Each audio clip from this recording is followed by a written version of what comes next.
ਵਾਹਿਗੁਰੂ ਵਾਹਿਗੁਰੂ ਵਾਹਿਗੁਰੂ ਵਾਹਿਗੁਰੂ ਵਾਹਿਗੁਰੂ ਵਾਹਿਗੁਰੂ ਵਾਹਿਗੁਰੂ ਵਾਹਿਗੁਰੂ। ਕਰੋ ਕਿਰਪਾ। ਵਾਹਿਗੁਰੂ ਵਾਹਿਗੁਰੂ ਵਾਹਿਗੁਰੂ ਵਾਹਿਗੁਰੂ। ਸੂਰਾ ਸੋ ਪਹਿਚਾਨੀਐ ਜੋ ਲਰੈ ਦੀਨ ਕੇ ਹੇਤ, ਪੁਰਜਾ ਪੁਰਜਾ ਕਟ ਮਰੈ ਕਭੂ ਨਾ ਛਾੜੈ ਖੇਤ। ਗਗਨ ਦਮਾਮਾ ਬਾਜਿਓ ਪਰਿਓ ਨਿਸ਼ਾਨੇ ਘਾਓ, ਖੇਤ ਜੋ ਮਾਂਡਿਓ ਸੂਰਮਾ ਅਬ ਜੂਝਨ ਕੋ ਦਾਓ। ਇਹ ਜਿਹੜੇ ਦਿਨ ਚੱਲ ਰਹੇ ਨੇ ਨਾ 1, 2 ਤੇ 3 ਨਵੰਬਰ, ਮੈਂ 2-3 ਮਿੰਟ ਜਿਹੜੇ ਨੇ ਜ਼ਰੂਰ ਆਪ ਜੀ ਦੇ ਨਾਲ ਵਿਚਾਰ ਸਾਂਝੀ ਕਰਾਂਗਾ, ਕਿਉਂਕਿ ਜਿਸ ਸਥਾਨ ਤੇ ਅਸੀਂ ਬੈਠੇ ਹਾਂ ਨਾ, ਇਹ ਮਹਾਂਪੁਰਖਾਂ ਦੀ ਤਪ ਸਥਾਨ ਹੈ। ਪਰਮਾਤਮਾ ਦੀ ਭਗਤੀ ਕੀਤੀ ਇੱਥੇ ਬੈਠ ਕੇ ਮਹਾਂਪੁਰਖਾਂ ਨੇ। ਇਸ ਸਥਾਨ ਨੂੰ ਬੜਾ ਵੱਡਾ ਵਰ ਹੈ, ਬੜੀ ਬਖਸ਼ਿਸ਼ ਹੈ ਇਸ ਸਥਾਨ ਤੇ। ਗੁਰਦੁਆਰਾ ਡੇਰਾ ਬਾਬਾ ਕਰਮ ਸਿੰਘ ਸਾਹਿਬ ਪੋਤੀ ਮਰਦਾਨ,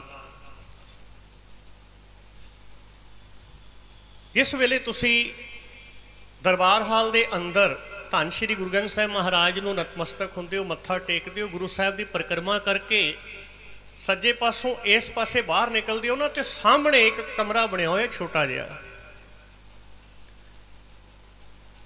ਮਹਾਂਪੁਰਸ਼ਾਂ ਦੇ ਸਰੂਪ ਨੇ ਉੱਥੇ। ਸ਼ੋਕੇਸ ਦੇ ਅੰਦਰ ਨਾ ਤੁਸੀਂ ਧਿਆਨ ਨਾਲ ਦੇਖਣਾ ਕਿ ਉੱਥੇ ਕਿਸੇ ਮੰਜੇ ਦੇ ਨਾ ਸੜੇ ਹੋਏ ਪਾਵੇ ਪਏ ਨੇ।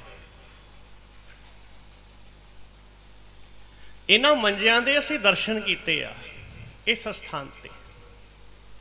ਇਹ ਉਹ ਮੰਜੇ ਆ ਜਿਨ੍ਹਾਂ ਦੇ ਉੱਤੇ ਜਿਹੜੇ ਸਰੂਪ ਮਹਾਂਪੁਰਸ਼ਾਂ ਦੇ ਪਏ ਨੇ ਨਾ, ਇਹ ਮਹਾਂਪੁਰਸ਼ ਉਹਨਾਂ ਮੰਜਿਆਂ ਦੇ ਉੱਤੇ ਵਿਰਾਜਮਾਨ ਹੋਇਆ ਕਰਦੇ ਸਨ।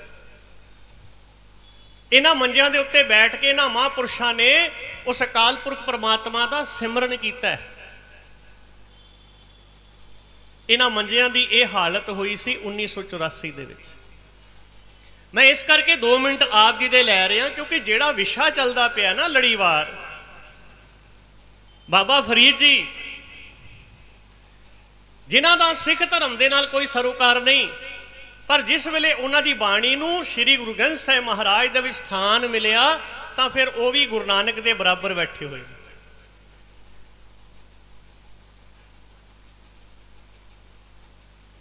ਜਿਨ੍ਹਾਂ ਦੀ ਅਸੀਂ ਵਿਚਾਰ ਕਰ ਰਹੇ ਹਾਂ, ਜਿਨ੍ਹਾਂ ਦੀ ਬਾਣੀ ਦੀ ਚਰਚਾ ਹੋ ਰਹੀ ਹੈ, ਜਿਨ੍ਹਾਂ ਦੀ ਬਾਣੀ ਦੇ ਵਿਚਾਰ ਸ਼ਲੋਕ ਅਸੀਂ ਪੜ੍ਹ ਰਹੇ ਹਾਂ, ਜੋ ਨੈਤਿਕ ਸਿੱਖਿਆ ਦਿੰਦੇ ਨੇ ਸਾਨੂੰ, ਉਸ ਵੇਲੇ ਜਦੋਂ ਉਹਨਾਂ ਨੇ, ਬਾਬਾ ਫਰੀਦ ਜੀ ਨੇ ਇਹ ਬਾਣੀ ਉਚਾਰੀ ਸੀ, ਉਦੋਂ ਵੀ ਇਤਨੀ ਹੀ ਮਹੱਤਵਪੂਰਨ ਸੀ ਜਿਤਨੀ ਕਿ ਅੱਜ ਦੇ ਸਮੇਂ ਦੇ ਵਿੱਚ ਹੈ। ਇਹਦੇ ਅੰਦਰ ਕੋਈ ਅਤਕਥਨੀ ਨਹੀਂ ਹੋਏਗੀ ਅਗਰ ਇਹ ਕਹਿ ਦਿੱਤਾ ਜਾਵੇ ਕਿ ਅੱਜ ਦਾ ਜਿਹੜਾ ਮਾਹੌਲ ਹੈ ਨਾ, ਉਸ ਮਾਹੌਲ ਤੋਂ ਵੀ ਕਿਤੇ ਗਾਂਹ ਜਾ ਕੇ ਜਿਹੜੇ ਅੰਦਰ ਅੱਗ ਹੈ ਨਾ, ਜਿਹੜੀ ਈਰਖਾ, ਦੁਆਸ਼, ਇਹ ਭਾਂਬੜ ਜਿਹੜੇ ਨੇ ਮਚੇ ਪਏ ਆ,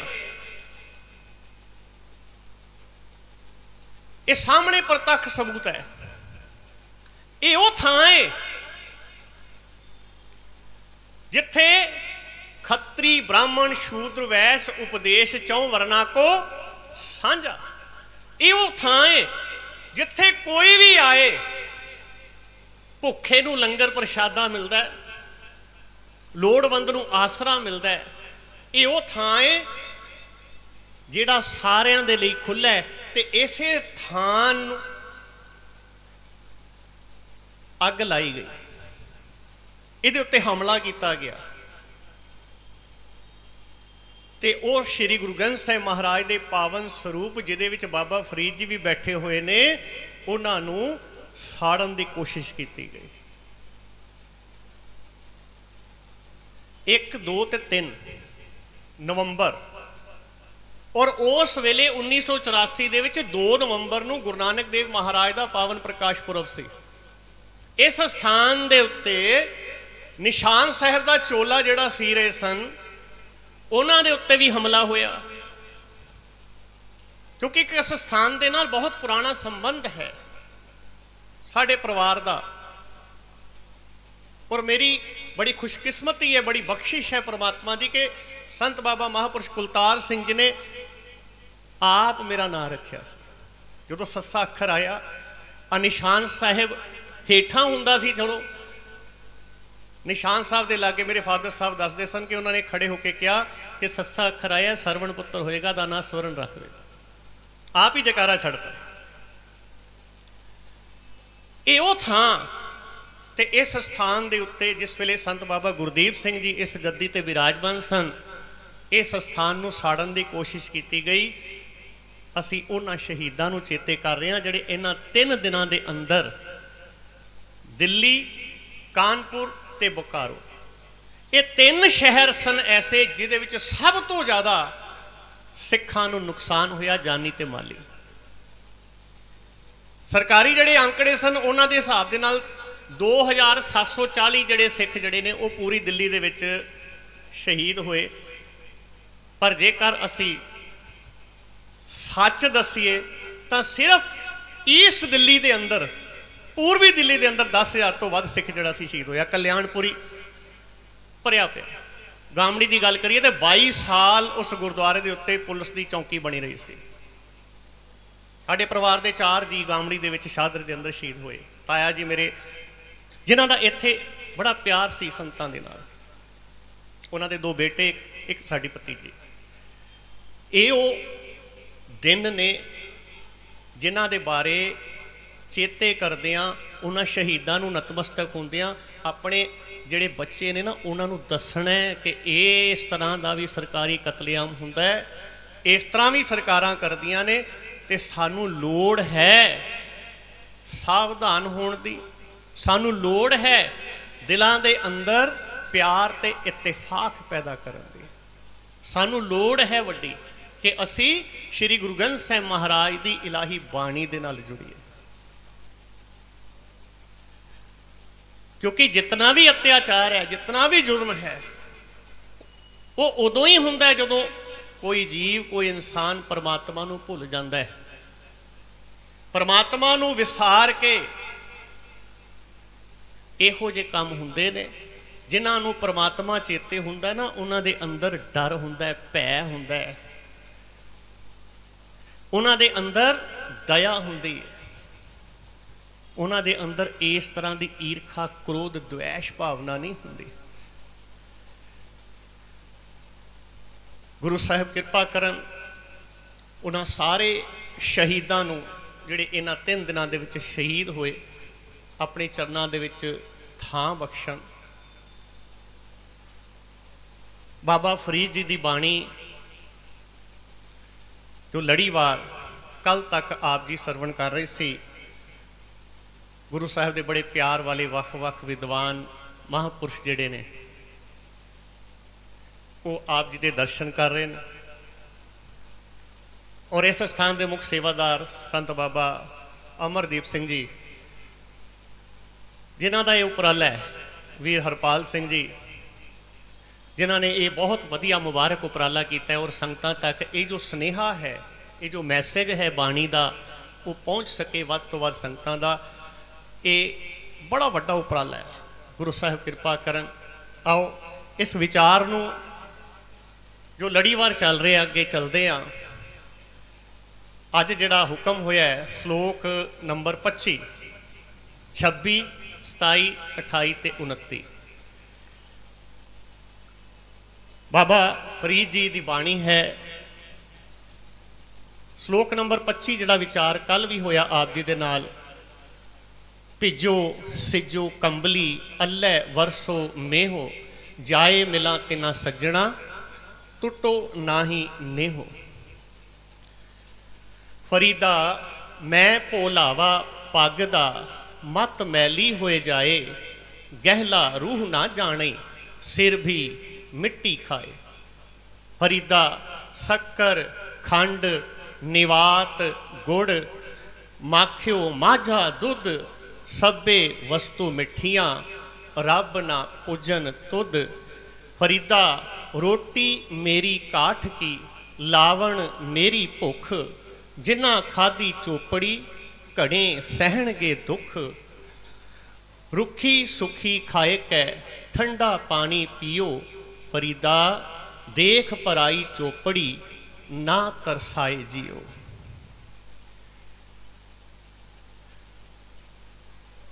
बाबा फरीद, शेख फरीद, फरीद शक्करगंज। जीवन पढ़ रहा सा बाबा जी का, मैं सिर्फ 3 एडजैक्टिव तुहाडे नाल साझे कीते हैं।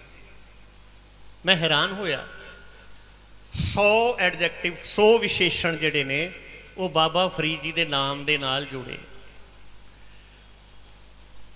जिस तरह से उस अकाल पुरख परमात्मा के नाल विशेषण गुरबाणी दे विच भी पढ़ते हैं, वो कृपालू है, दयालु है, गोबिंद है, वो अपार है, ये सारे विशेषण ने, उहदे एडजैक्टिव्स ने। इस तरह के 100 विशेषण जिहड़े ने फरीद जी के नाम के नाल जुड़े। इहदे विच जिहड़ा शक्करगंज है, शक्कर मिठे नूं कहंदे ने, गंज कहंदे ने खजाने नूं, कि मिठास का खजाना। ये जिहड़ा नाम इन्हां नूं मिलिया जिस वेले बाबा फरीद जी छोटी उम्रे उस अकाल पुरख परमात्मा अल्लाह की बंदगी दे विच जुड़े। उन्हां दे जिहड़े माता जी सन, उन्होंने उन्हां दे इस प्यार नूं होर गूढ़ा मजबूत करन दे लई, क्योंकि छोटे बच्चे नूं मिठा बड़ा चंगा लगदा, ते उन्होंने कहा कि तुसी अल्लाह नूं याद करोगे, अल्लाह का नाम जपोगे, तुहानूं मिठा मिलेगा, शक्कर मिलेगी। शक्कर साखी साडे सामने आ कि रोज़ अल्लाह की बंदगी ते फरीद जी नूं मिलदी सी शक्कर।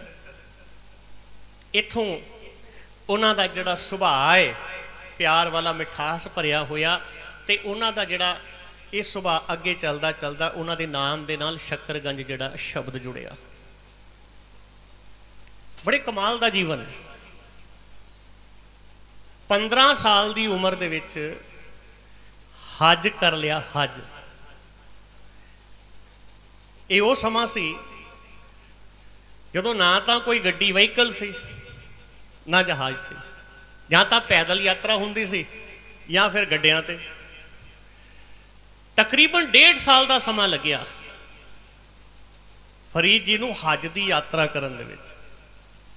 अपने माता पिता दे नाल 15-16 साल की उम्र दे विच हज करन वाले और 7 साल की उम्र दे विच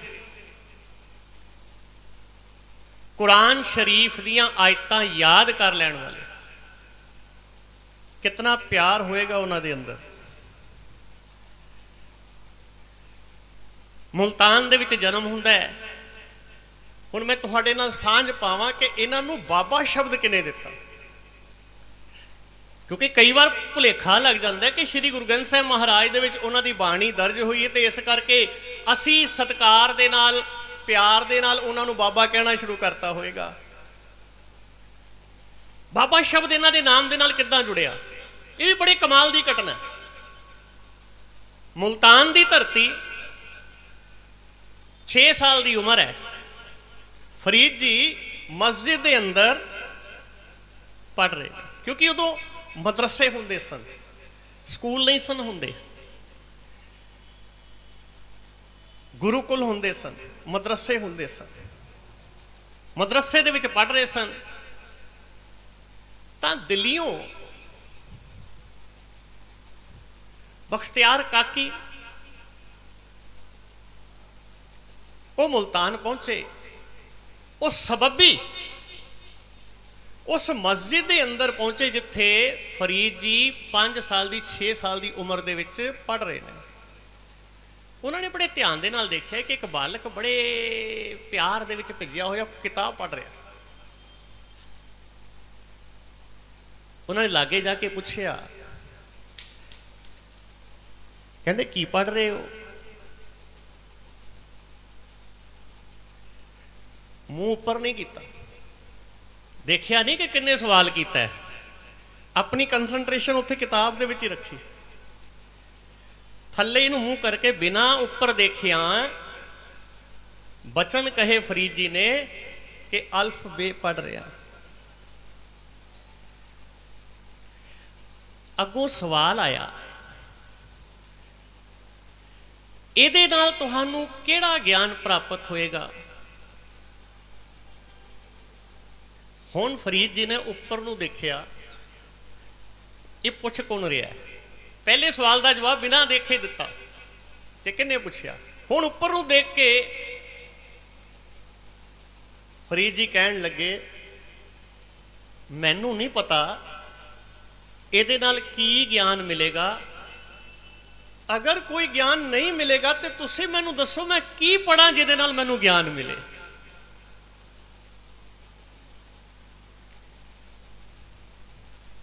अगों बचन होए, बाबा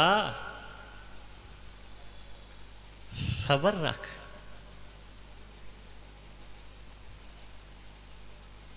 कुतुबुद्दीन बख्तियार काकी, बाबा सबर रख। ये पहला शब्द बाबा बख्तियार काकी ने फरीद जी नूं कहा। मस्जिद दे विच कुछ दिन मुल्तान दे अंदर रहे बख्तियार काकी। जदों वापस तुरन लगे ना कुछ दिनों बाद, तो फरीद जी का इन्ना को उन्हां दे नाल प्यार सांझ बन गई, इन्ना को झुका हो गया उन्हां दे वल, वो उन्हां दे नाल दूर तक गए उन्हां नूं विदा करन। ते अवस्था इहो जी बन गई कि वो चाहते नहीं सी कि मैं इन्हां तो विछड़ा, दूर होवां। और उस वेले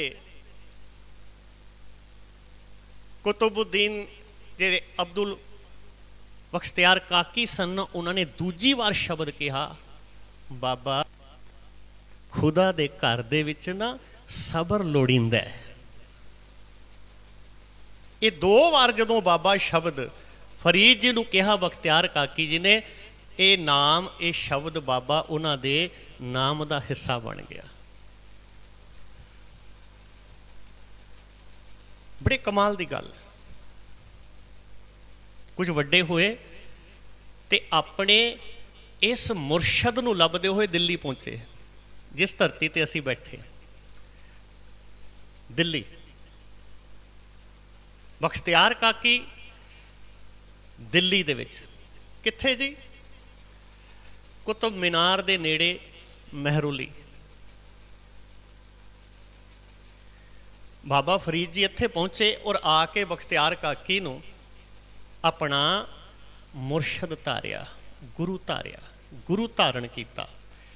और कई साल उन्हां दी शागिर्दी करदियां उन्हां तो दीक्षा जिन्हों कहते हैं ज्ञान जिहड़ा प्राप्त किया। और उन्होंने चले जाने तो बाद, उन्होंने इंतकाल तो बाद उन्होंने गद्दी ते विराजमान हुए। महरोली दे कुतुब मीनार दे लागे महरोली दे विच ना बड़ा बड़ा इतिहासिक स्थान है। बाबा बंदा सिंह जी का शहीदी स्थान, जिथे उन्होंने 5 सालां दे पुत्तर नूं भी को के शहीद किया गया से।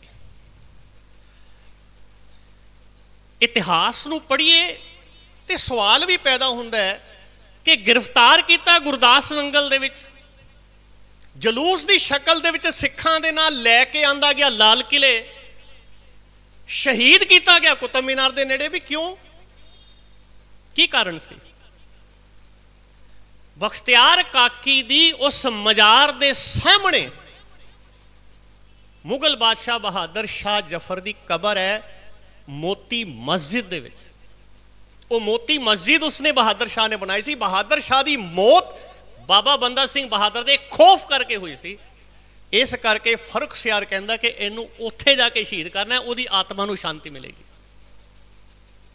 मैं विचार इस करके रख रहा कि जिन्हां दी बाणी दे विच इतनी मिठास है, जिन्हां दे नाम दे नाल शक्करगंज जुड़िया होया है, जिन्हां दी बाणी सानू शीशा विखाउंदी है, जिन्हां दी बाणी सानू मोरल वैल्यू दिंदी है, नैतिक सिक्ख्या दिंदी है, उन्हां दे उस स्थान दे उत्ते जिथे बैठ के उन्होंने उस अकाल पुरख की उस अल्लाह की बंदगी की, उहदे सामने किड्डा वड्डा कहर जिहड़ा गुजारिया गया। क्यों? क्योंकि परमात्मा नूं भुल्ले हुए लोग ने। सिर्फ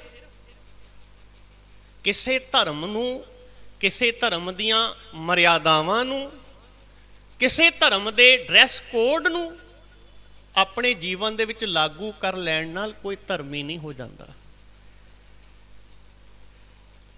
गुरबाणी बार बार सानू होका दिंदी है, माथे तिलक हथ माला बाना, लोगन राम खिलौना जाना। कि केवल खेडिया जा रहा है उस परमात्मा दे नाम दे नाल, सिर्फ पहरावे दे उत्ते जोर दिता जा रहा। जीवन दे विच वो आचरण, वो ज्ञान, ਜਿਹੜੀਆਂ ਗੱਲਾਂ ਧਰਮ ਸਥਾਨਾਂ ਤੇ ਕੀਤੀਆਂ ਜਾ ਰਹੀਆਂ ਨੇ ਉਹ ਨਹੀਂ ਆ ਰਹੀਆਂ। ਇਹ ਉਪਰਾਲੇ ਇਸੇ ਕਰਕੇ ਹੋ ਰਹੇ ਨੇ ਕਿ ਇਹ ਜੋ ਵਿਚਾਰ ਹੈ, ਇਹ ਜੋ ਗਿਆਨ ਹੈ, ਇਹ ਜੋ ਸਿਧਾਂਤ ਹੈ ਕਿਤੇ ਸਾਡੇ ਜੀਵਨ ਦੇ ਵਿੱਚ ਆ ਜਾਏ। ਕੱਲ ਦਾ ਜਿਹੜਾ ਸ਼ਲੋਕ ਸੀ,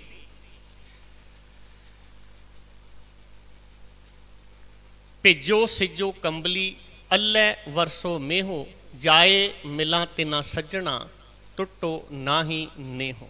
ਹੁਣ ਇਹ ਸ਼ਲੋਕ ਇਸ ਤੋਂ ਪਿਛਲੇ ਸ਼ਲੋਕ ਦੇ ਨਾਲ ਅਟੈਚ ਹੈ। ਇਹ ਦੋਨੋਂ ਸ਼ਲੋਕ ਜਿਹੜੇ ਨੇ ਅੰਤਰ ਸੰਬੰਧਿਤ ਨੇ।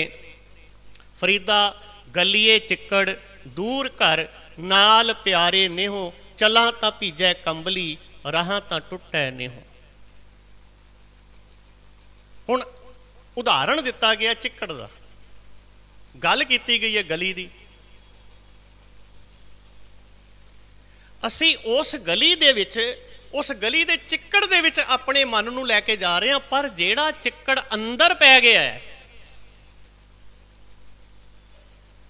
ਜਿਸ ਨੇ ਇਸ ਬਾਹਰ ਦੀ ਕੰਬਲੀ ਦੇ ਨਾਲ ਨਾਲ ਜਿਹੜੀ ਅੰਦਰ ਆਤਮਿਕ ਕੰਬਲੀ ਹੈ ਉਹਨੂੰ ਵੀ ਗੰਦਾ ਕਰ ਦਿੱਤਾ ਹੈ, ਗੰਧਲਾ ਕਰ ਦਿੱਤਾ ਹੈ। ਉਹਦੀ ਵਿਚਾਰ ਹੀ ਨਹੀਂ ਹੋ ਰਹੀ।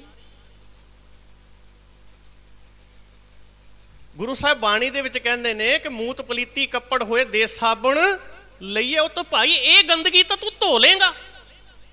ਜੇ ਤੇਰੇ ਚਿੱਕੜ ਦੇ ਵਿੱਚ ਕਿਤੇ ਪੈਰ ਲਿਬੜ ਜਾਂਦੇ ਆ, ਤੇਰਾ ਸਰੀਰ ਗੰਦਾ ਹੋ ਜਾਂਦਾ ਜਾਂ ਤੇਰੇ ਕੱਪੜੇ ਗੰਦੇ ਹੋ ਜਾਂਦੇ ਆ, ਇਹ ਤਾਂ ਧੁੱਲ ਜਾਣਗੇ।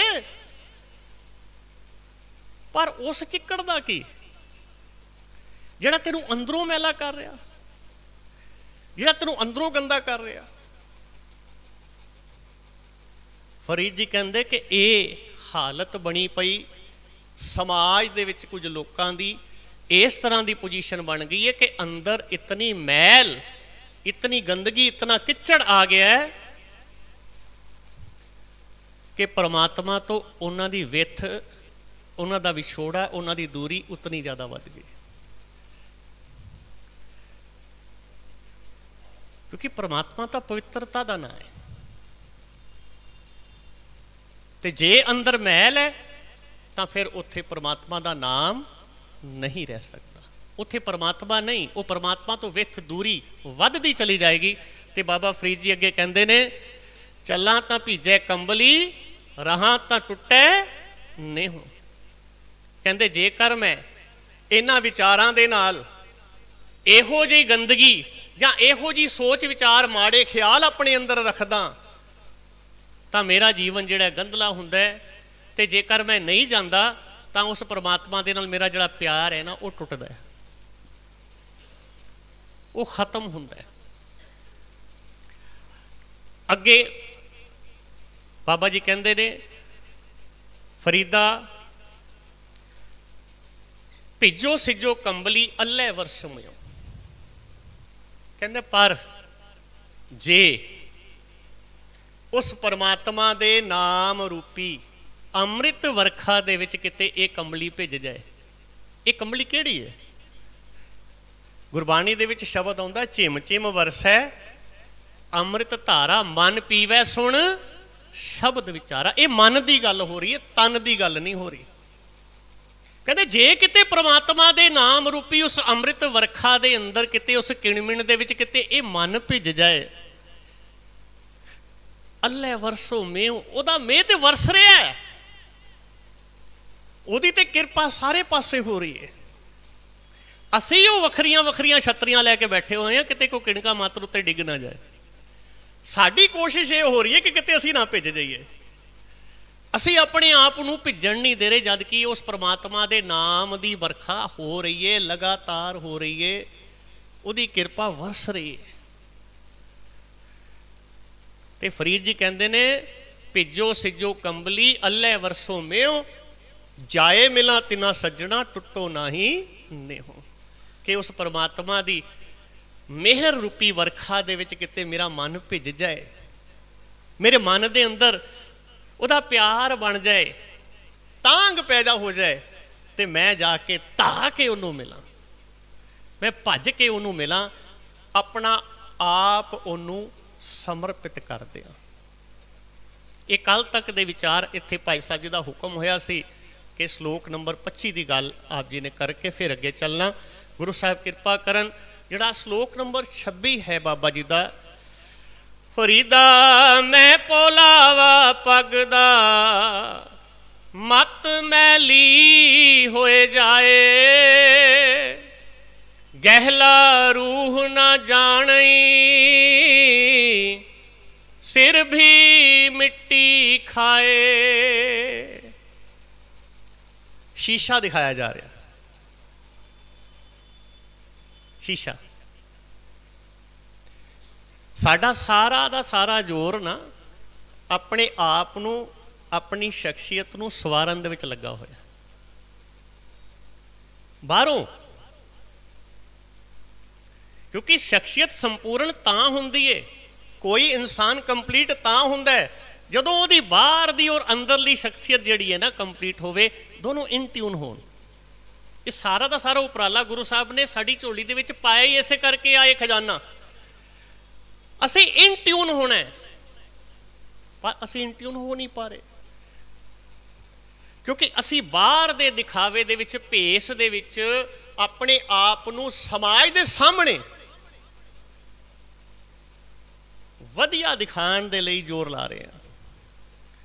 ਮੇਰੀ ਦਿੱਖ ਸੋਹਣੀ ਹੋਵੇ, ਮੇਰੀ ਜਿਹੜੀ ਪਰਸਨੈਲਿਟੀ ਬਾਹਰੋਂ ਲੋਕ ਦੇਖ ਰਹੇ ਨੇ ਨਾ, ਉਹ ਵਧੀਆ ਹੋਣੀ ਚਾਹੀਦੀ ਹੈ। ਆਪਣੇ ਆਪ ਨੂੰ ਲਿਸ਼ਕ ਪੁਸ਼ਕ। ਹੁਣ ਪੱਗ ਦੀ ਅਗਰ ਗੱਲ ਕਰੀਏ ਨਾ, ਤੇ ਪੱਗ ਸਿਰਫ ਇਹ ਪਗੜੀ ਦੀ ਗੱਲ ਨਹੀਂ ਹੈ। ਪੱਗ ਦਾ ਮਤਲਬ ਹੈ ਸ਼ਖਸੀਅਤ।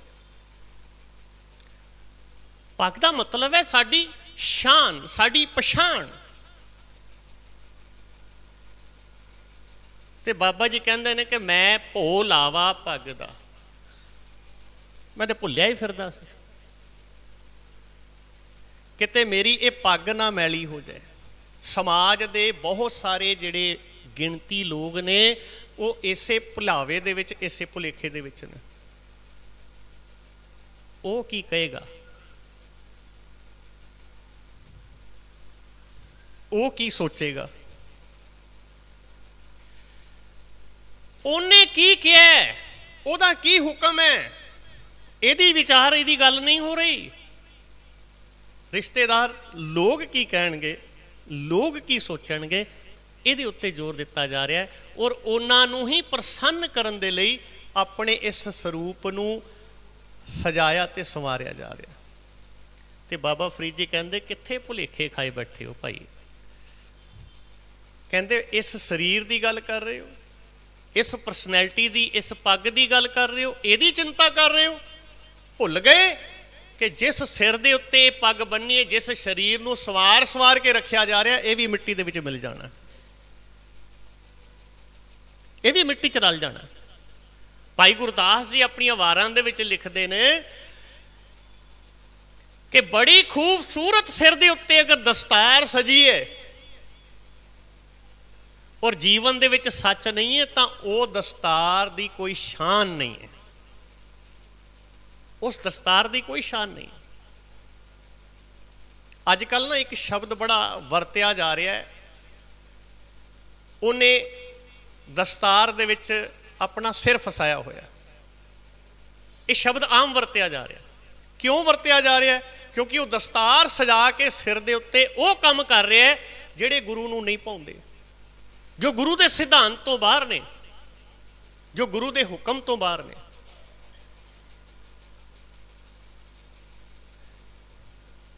ਇੱਕ ਵਿਚਾਰ ਹੋਰ, ਕੁਝ ਵਿਦਵਾਨ ਇਸ ਸਲੋਕ ਨੂੰ ਇਸ ਤਰ੍ਹਾਂ ਵੀ ਵਿਚਾਰਦੇ ਨੇ, ਪੱਗ ਨੂੰ ਉਹ ਦਸਤਾਰ ਨਾ ਮੰਨ ਕੇ ਸਟੈਪ ਮੰਨਦੇ ਨੇ ਕਿ ਜੀਵਨ ਦੇ ਵਿੱਚ ਕਿਤੇ ਮੇਰਾ ਜਿਹੜਾ ਸਟੈਪ ਹੈ, ਮੇਰਾ ਜਿਹੜਾ ਕਦਮ ਹੈ, ਗਲਤ ਪਾਸੇ ਤੁਰ ਗਿਆ, ਕਿਤੇ ਮੈਂ ਗਲਤ ਪਾਸੇ ਤੁਰ ਗਿਆ, ਮੇਰਾ ਜੀਵਨ ਜਿਹੜਾ ਹੈ ਉਹ ਬਰਬਾਦ ਹੋ ਜਾਏਗਾ। ਕੁਝ ਵਿਦਵਾਨ ਇੱਦਾਂ ਦੇ ਨੇ, ਪਰ ਜਦੋਂ ਅਸੀਂ ਪ੍ਰੋਫੈਸਰ ਸਾਹਿਬ ਸਿੰਘ ਜੋ ਗੁਰੂ ਗ੍ਰੰਥ ਸਾਹਿਬ ਦਰਪਣ ਜਾਂ ਜਿਹੜੇ ਵੱਡੇ ਮਹਾਨ ਕਥਾਵਾਚਕ ਨੇ ਮਸਕੀਨ ਜੀ, ਭਾਈ ਸਾਹਿਬ ਭਾਈ ਪਿੰਦਰਪਾਲ ਸਿੰਘ ਜੀ, ਜਦੋਂ ਉਹਨਾਂ ਦੇ ਵਿਚਾਰ ਸੁਣਦੇ ਹਾਂ ਤਾਂ ਉਹਨਾਂ ਨੇ ਇਸੇ ਗੱਲ ਦੇ ਉੱਤੇ ਸਪਸ਼ਟ ਕੀਤਾ ਹੈ ਕਿ ਇਹ ਦਸਤਾਰ ਦੀ ਗੱਲ ਹੋ ਰਹੀ ਹੈ, ਪੱਗ ਦੀ ਗੱਲ ਹੋ ਰਹੀ ਹੈ, ਜੋ ਸ਼ਖਸੀਅਤ ਦੀ, ਸਾਡੀ ਪਰਸਨੈਲਿਟੀ ਦੀ ਸਾਹਮਣੇ ਲੋਕਾਂ ਨੂੰ ਦਿਖਦੀ, ਜੋ ਰਿਪਰੈਜ਼ੈਂਟ ਕਰਦੀ ਹੈ। ਤੇ ਬਾਬਾ ਫਰੀਦ ਜੀ ਕਹਿੰਦੇ ਨੇ, ਫਰੀਦਾ ਮੈਂ ਭੋਲਾਵਾ ਪੱਗ ਦਾ ਮਤ ਮੈਲੀ ਹੋਏ ਜਾਏ, ਗਹਿਲਾ ਰੂਹ ਨਾ ਜਾਣੇ, ਸਿਰ ਵੀ ਮਿੱਟੀ ਖਾਏ। ਕਿ ਜਿਹੜੀ ਮੇਰੀ ਅੰਤਰ ਆਤਮਾ ਨਾ ਇਹ ਭੁੱਲ ਗਈ, ਅਣਜਾਣ ਭੁਲੇਖਾ ਖਾ ਗਈ ਕਿ ਇਹ ਜਿਹੜਾ ਸਰੀਰ ਹੈ ਨਾ ਇੱਕ ਦਿਨ ਮਿੱਟੀ ਹੋ ਜਾਣਾ। ਜੀਵਨ ਮਨੋਰਥ ਕੀ ਹੈ? ਭਜੋ ਗੋਬਿੰਦ ਭੂਲ ਮਤ ਜਾਓ। ਪਰ ਅੱਜ ਅਸੀਂ ਕਿਉਂ ਦੁਖੀ ਹੋ ਰਹੇ ਹਾਂ, ਕਿਉਂ ਪਰੇਸ਼ਾਨ ਹੋ ਰਹੇ ਹਾਂ, ਕਿਉਂ ਸਾਡੇ ਜੀਵਨ ਦੇ ਵਿੱਚ ਵੱਡੀਆਂ ਵੱਡੀਆਂ ਬਿਮਾਰੀਆਂ ਸਾਨੂੰ ਘੇਰ ਰਹੀਆਂ ਨੇ, ਕਿਉਂ ਸਾਡੇ ਇਹੋ ਜਿਹੇ ਹਾਲਾਤ ਹੋ ਗਏ ਨੇ ਕਿ ਅਸੀਂ ਡਿਪਰੈਸ਼ਨ 'ਚ ਜਾ ਰਹੇ ਹਾਂ? ਉਹਦਾ ਕਾਰਨ ਇੱਕੋ ਹੀ ਹੈ ਕਿ ਅੰਦਰੋਂ ਖਾਲੀ ਹੈ। ਉਸ ਪਰਮਾਤਮਾ ਦੇ ਨਾਮ ਦੀ ਟੇਕ, ਉਹਦਾ ਆਸਰਾ, ਉਹਦਾ ਭਰੋਸਾ ਜਿਹੜਾ ਹੈ ਉਹ ਸਾਡੇ ਅੰਦਰ ਅਗਰ ਨਹੀਂ ਹੈ ਤਾਂ ਜੀਵਨ ਦੇ ਵਿੱਚ ਸਿਰਫ ਤੇ ਸਿਰਫ ਪਰੇਸ਼ਾਨੀਆਂ ਨੇ, ਦੁੱਖ ਨੇ। ਬਾਬਾ ਫਰੀਦ ਜੀ ਕਿਤਨੀ ਉੱਚੀ ਅਵਸਥਾ ਉਹਨਾਂ ਦੀ ਹੋਏਗੀ। ਉਹਨਾਂ ਦੇ ਜੀਵਨ ਦੀ ਇੱਕ ਹੋਰ ਘਟਨਾ ਤੁਹਾਡੇ ਨਾਲ ਸਾਂਝੀ ਕਰਦਾ ਕਿ ਜਿਸ ਵੇਲੇ ਦਿੱਲੀ ਦੇ ਵਿੱਚ ਉਸ ਅਕਾਲ ਪੁਰਖ ਪਰਮਾਤਮਾ ਦਾ ਨਾਮ ਸਿਮਰਨ ਕਰਦਿਆਂ, ਅੱਲਾ ਦੀ ਬੰਦਗੀ ਕਰਦਿਆਂ ਕਈ ਸਾਲ ਗੁਜ਼ਾਰੇ, ਇੱਥੋਂ ਹਾਸੀ ਗਏ। ਬਾਬਾ ਫਰੀਦ ਜੀ ਦੇ ਜੀਵਨ ਨੂੰ ਅਸੀਂ ਪੜ੍ਹੀਏ ਤਾਂ 4 ਉਹਨਾਂ ਦੇ ਮੇਨ ਅਸਥਾਨ ਨੇ। ਮੁਲਤਾਨ ਦੇ ਵਿੱਚ ਜਿੱਥੇ ਜਨਮ ਹੋਇਆ, ਫਿਰ ਗੱਲ ਆ ਜਾਂਦੀ ਹੈ ਦਿੱਲੀ ਦੀ, ਫਿਰ ਹਾਂਸੀ ਦੀ, ਤੇ ਅੱਗੇ ਚੱਲਦੇ ਹਾਂ ਤੇ ਅੱਗੇ ਫਰੀਦਕੋਟ ਜਗ੍ਹਾ ਆਉਂਦੀ ਹੈ। ਉੱਥੇ ਟਿੱਲਾ ਬਾਬਾ ਫਰੀਦ ਜੀ ਦਾ ਸੁਭਾਇਮਾਨ ਹੈ, ਆਲੀਸ਼ਾਨ ਗੁਰਦੁਆਰਾ ਬਣਿਆ ਹੋਇਆ ਉੱਥੇ, ਉਹਦਾ ਆਪਣਾ ਵੱਖਰਾ ਇਤਿਹਾਸ ਹੈ। ਉਹਦੀ ਵੀ ਮੋਹਣੇ ਤੁਹਾਡੇ ਨਾਲ ਜ਼ਿਕਰ ਕਰਾਂਗਾ। ਕਿਤਨੀਆਂ ਬਰਕਤਾਂ ਉਹਨਾਂ ਦੇ ਜੀਵਨ ਦੇ ਵਿੱਚ। ਇੱਥੋਂ ਜਿਸ ਵੇਲੇ ਪਹੁੰਚੇ ਨਾ, ਹਾਂਸੀ ਤੋਂ ਵਾਪਸ ਮੁਲਤਾਨ ਪਹੁੰਚਦੇ ਆ, ਮੁਲਤਾਨ ਸ਼ਹਿਰ ਦੇ ਵਿੱਚ ਬਾਬਾ ਫਰੀਦ ਜੀ ਦੀ ਜੈ ਜੈਕਾਰ ਹੋਣ ਲੱਗ ਪਈ। ਉਹਨਾਂ ਦੇ ਸੁਭਾਅ ਕਰਕੇ, ਉਹਨਾਂ ਦੀ ਉਸ ਦਸਤਾਰ ਕਰਕੇ, ਜਿਹੜੀ ਸ਼ਖਸੀਅਤ ਰੂਪ ਦਸਤਾਰ ਜਿਹਦੇ ਵਿੱਚ ਗੁਣ ਹੀ ਗੁਣ ਨੇ, ਲੋਕ ਉਹਨਾਂ ਨੂੰ ਨਤਮਸਤਕ ਹੋ ਰਹੇ ਨੇ। ਤੇ ਉਸ ਇਲਾਕੇ ਦਾ ਜਿਹੜਾ ਵੱਡਾ ਕਾਜੀ ਸੀ ਨਾ, ਉਹ ਪਰੇਸ਼ਾਨ ਹੋ ਗਿਆ। ਉਹ ਅੰਦਰੋਂ ਖਾਲੀ, ਧਰਮ ਸਥਾਨ ਦਾ ਮੁਖੀ ਹੈ। ਜਿਸ ਵੇਲੇ ਬਾਬਾ ਫਰੀਦ ਜੀ ਉੱਥੇ ਪਹੁੰਚੇ ਤਾਂ ਲੋਕਾਂ ਨੇ ਆ ਕੇ ਬਾਬਾ ਫਰੀਦ ਜੀ ਦੇ ਦਰਸ਼ਨ ਕੀਤੇ, ਮੱਥਾ ਟੇਕਿਆ। ਕਾਜੀ ਪਰੇਸ਼ਾਨ ਹੋ ਗਿਆ। ਉਹ ਜਾ ਕੇ ਉਸਨੇ ਮੁਲਤਾਨ ਦੇ ਬਾਦਸ਼ਾਹ ਨੂੰ ਸ਼ਿਕਾਇਤ ਕੀਤੀ। ਉਹਦੇ ਦਰਬਾਰ ਦੇ ਵਿੱਚ ਜਾ ਕੇ ਕਿਹਾ ਕਿ ਇਹਦਾ ਜੀਵਨ ਜਿਹੜਾ ਹੈ, ਬਾਬਾ ਫਰੀਦ ਜੀ ਦੇ ਉੱਤੇ ਕਈ ਤਰ੍ਹਾਂ ਦੇ ਝੂਠੇ ਇਲਜ਼ਾਮ ਲਾ ਕੇ ਕਹਿੰਦਾ ਕਿ ਜੀਵਨ ਕੁਝ ਨਹੀਂ ਹੈ। ਪਰ ਉਹ ਬਾਦਸ਼ਾਹ ਜਿਹੜਾ ਸੀ, ਉਹ ਬੜੇ ਕਮਾਲ ਦੀ ਗੱਲ ਹੈ, ਬਾਬਾ ਫਰੀਦ ਜੀ ਦਾ ਜਿਹੜਾ ਜੀਵਨ ਹੈ, ਜਿਹੜਾ ਉਹਨਾਂ ਦਾ ਜਿਹੜਾ ਅਗਰ ਪਿਛੋਕੜ ਦੇਖਿਆ ਜਾਏ ਤਾਂ ਉਹਨਾਂ ਦਾ ਜਿਹੜਾ ਜਨਮ ਹੈ ਉਹ ਬਾਦਸ਼ਾਹੀ ਘਰਾਣੇ ਦੇ ਵਿੱਚ ਹੋਇਆ। ਉਹਨਾਂ ਦੇ ਜਿਹੜੇ ਮਾਤਾ ਸੀ, ਉਹ ਜਿਹੜੇ ਸੀ ਉਹ ਦਰਵੇਸ਼ੀ ਖਾਨਦਾਨ ਦੇ ਵਿੱਚੋਂ ਸਨ। 2 ਹੀ ਚੀਜ਼ਾਂ ਨੇ, ਮੀਰੀ ਤੇ ਪੀਰੀ। ਇਹ ਬਾਬਾ ਫਰੀਦ ਜੀ ਦੇ ਜੀਵਨ ਦੇ ਵਿੱਚ ਇਹਨਾਂ ਦਾ ਇਤਨਾ ਗਹਿਰਾ ਸੰਬੰਧ ਸੀ ਆਪਸ ਦੇ ਵਿੱਚ। ਇਤਿਹਾਸ ਬੋਲਦਾ ਹੈ ਕਿ ਬਾਬਾ ਫਰੀਦ ਜੀ ਦੇ ਜਿਹੜੇ ਦਾਦਾ ਜੀ ਸਨ, ਪਰਦਾਦਾ ਜੀ ਜਿਹੜੇ ਸਨ, ਉਹ ਉਸ ਵੇਲੇ ਮੁਲਤਾਨ ਦੀ ਜਿਹੜੀ ਜੰਗ ਹੋਈ ਸੀ, ਉਸ ਜੰਗ ਦੇ ਵਿੱਚ ਲੜਦੇ ਹੋਏ ਸ਼ਹੀਦ ਹੋਏ ਸਨ। ਉਹ ਖਾਨਦਾਨ ਜਿਹੜਾ ਸੀ ਬਾਦਸ਼ਾਹੀ ਖਾਨਦਾਨ। ਹੁਣ ਉਸ ਮੁਲਤਾਨ ਦੇ ਬਾਦਸ਼ਾਹ ਨੇ ਦੇਖਿਆ ਕਿ ਇਹ ਜਿਹੜੇ ਇਲਜ਼ਾਮ ਲਾਏ ਜਾ ਰਹੇ ਨੇ, ਝੂਠੇ ਇਲਜ਼ਾਮ ਲਾਏ ਜਾ ਰਹੇ ਨੇ। ਮੈਂ ਹੈਰਾਨ ਹੋਇਆ ਪੜ੍ਹ ਕੇ ਕਿ ਉਸ ਕਾਜੀ ਨੂੰ ਜਦੋਂ ਇਹ ਸਭ ਸਮਝ ਆਈ, ਬਾਬਾ ਜੀ ਦਾ ਜੀਵਨ ਜਿਸ ਵੇਲੇ ਨੇੜਿਓਂ ਵੇਖਿਆ, ਉਹ ਕਾਜੀ ਆ ਕੇ ਬਾਬਾ ਫਰੀਦ ਜੀ ਦੇ ਪੈਰਾਂ ਤੇ ਡਿੱਗਿਆ। ਆਪਣੀ ਬੇਟੀ ਦਾ ਰਿਸ਼ਤਾ ਬਾਬਾ ਫਰੀਦ ਜੀ ਦੇ ਬੇਟੇ ਨਾਲ ਕੀਤਾ। ਜੀਵਨ। ਅਸੀਂ ਗੱਲ ਬਾਬਾ ਫਰੀਦ ਜੀ ਜੋ ਸਾਨੂੰ ਸਮਝਾ ਰਹੇ ਨੇ ਨਾ, ਪੱਗ ਦੀ ਗੱਲ, ਇਹ ਜੀਵਨ ਹੈ, ਇਹ ਸ਼ਖਸੀਅਤ ਹੈ। ਇਸ ਤਰ੍ਹਾਂ ਦਾ ਜੀਵਨ ਹੋਵੇ, ਇਸ ਤਰ੍ਹਾਂ ਦੀ ਸ਼ਖਸੀਅਤ ਹੋਵੇ, ਇਸ ਤਰ੍ਹਾਂ ਦੀ ਪੱਗ ਹੋਵੇ, ਦਸਤਾਰ ਹੋਵੇ, ਤਾਂ ਦੁਨੀਆ ਤੁਹਾਡੇ ਉੱਤੇ ਭਾਵੇਂ ਕਿਤਨਾ ਵੀ ਕਿੱਚੜ ਸੁੱਟਣ ਦੀ ਕੋਸ਼ਿਸ਼ ਕਰੇ, ਤੁਹਾਡੀ ਸ਼ਖਸੀਅਤ ਜਿਹੜੀ ਹੈ ਉਹ ਲਸ਼ਕਾਂ ਮਾਰੇਗੀ, ਉਹ ਬੁਲੰਦ ਰਹੇਗੀ, ਉਹ ਚੜ੍ਹਦੀ ਕਲਾ 'ਚ ਰਹੇਗੀ। ਕਿਉਂਕਿ ਇਹ ਸ਼ਖਸੀਅਤ ਅੰਦਰਲੀ ਸ਼ਖਸੀਅਤ ਹੈ। ਇਹ ਦਸਤਾਰ, ਇਹ ਖੂਬਸੂਰਤੀ, ਇਹ ਪਹਿਰਾਵਾ ਅੰਦਰਲਾ ਹੈ, ਜਿਹਨੂੰ ਅਸੀਂ ਗੁਣਾਂ ਦੀ ਗੱਲ ਕਹਿੰਦੇ ਹਾਂ, ਗੁਣਾਂ ਦਾ ਖਜ਼ਾਨਾ, ਗੁਣਾਂ ਦੀ ਖਾਨ ਕਹਿੰਦੇ ਹਾਂ। ਤੇ ਬਾਬਾ ਫਰੀਦ ਜੀ ਕਹਿੰਦੇ ਨੇ, ਭਾਈ ਚੇਤੇ ਰੱਖ, ਬਾਹਰੋਂ ਆਪਣੇ ਆਪ ਨੂੰ ਨਾ ਸ਼ਿੰਗਾਰ, ਸ਼ਿੰਗਾਰ ਕਿਹਨੂੰ? ਆਪਣੇ ਮਨ ਨੂੰ ਸ਼ਿੰਗਾਰ। ਆਪਣੇ ਉਸ ਅਕਾਲ ਪੁਰਖ ਪਰਮਾਤਮਾ ਨੇ ਜਿਨਨੇ ਤੈਨੂੰ ਇੱਥੇ ਭੇਜਿਆ, ਜਿਹਦੇ ਲਈ ਤੇਰਾ ਇਹ ਜਨਮ ਹੋਇਆ, ਉਹਨੂੰ ਚੇਤੇ ਰੱਖ, ਪਰਉਪਕਾਰ ਕਰ, ਸਿਮਰਨ ਕਰ, ਸੇਵਾ ਕਰ। ਆਪਣੀ ਸ਼ਖਸੀਅਤ ਸਮਾਜ ਦੇ ਵਿੱਚ ਇੱਦਾਂ ਦੀ ਬਣਾ, ਤੇਰੀ ਇਹ ਦਸਤਾਰ ਜਿਹੜੀ ਹੈ ਤਾਂ ਸਾਫ਼, ਤਾਂ ਉਜਲੀ ਰਹੇਗੀ। ਜੇਕਰ ਮਾੜੀ ਸੋਚ, ਮਾੜੇ ਕਰਮ ਕਰਦਾ ਹੋਇਆ ਸੋਹਣੇ ਕੱਪੜੇ ਪਾ ਕੇ ਆਪਣੀ ਸ਼ਖਸੀਅਤ ਨੂੰ ਸਾਹਮਣੇ ਦਿਖਾਉਣ ਦੀ ਕੋਸ਼ਿਸ਼ ਕਰੇਗਾ, ਇਹ ਭੁੱਲ ਜਾ। ਕਿਉਂਕਿ ਇਹ ਸਰੀਰ, ਇਹ ਤਨ ਜਿਹੜਾ ਹੈ, ਉਹ ਅੱਜ ਹੈ, ਕੱਲ ਨਹੀਂ ਹੈ। ਇਸ ਨੇ ਮਿੱਟੀ ਦੇ ਵਿੱਚ ਮਿਲ ਜਾਣਾ। ਇਹਦੀ ਸੰਭਾਲ ਨਹੀਂ, ਸੰਭਾਲ ਉਸ ਅੰਦਰਲੀ ਜੋਤ ਦੀ ਹੈ। ਉਸ ਜੋਤ ਦੇ ਨਾਲ ਤਾਂ ਹੀ ਤੇਰਾ ਮਿਲਾਪ ਹੋਣਾ ਹੈ। ਬਾਬਾ ਫਰੀਦ ਜੀ ਅੱਗੇ ਕਹਿੰਦੇ ਨੇ, ਫਰੀਦਾ ਸ਼ੱਕਰ ਖੰਡ ਨਿਵਾਤ ਗੁੜ, ਮਾਖਿਓ ਮਾਝਾ ਦੁੱਧ, ਸਭੇ ਵਸਤੂ ਮਿੱਠੀਆਂ, ਰੱਬ ਨਾ ਪੁੱਜਨ ਤੁਧ। ਇਸ ਸ਼ਲੋਕ ਦੇ ਵਿੱਚ ਬਾਬਾ ਫਰੀਦ ਜੀ ਨੇ ਬੜੀਆਂ ਸਾਰੀਆਂ ਮਿੱਠੀਆਂ ਚੀਜ਼ਾਂ ਦਾ ਸਾਡੇ ਸਾਹਮਣੇ ਐਗਜ਼ਾਮਪਲ ਦਿੱਤਾ, ਉਦਾਹਰਣ ਦਿੱਤਾ ਹੈ। ਉਹ ਮਿੱਠਾ ਸਾਰਿਆਂ ਨੂੰ ਪਸੰਦ ਹੈ, ਮਿੱਠਾ ਸਾਰੇ ਖਾਂਦੇ।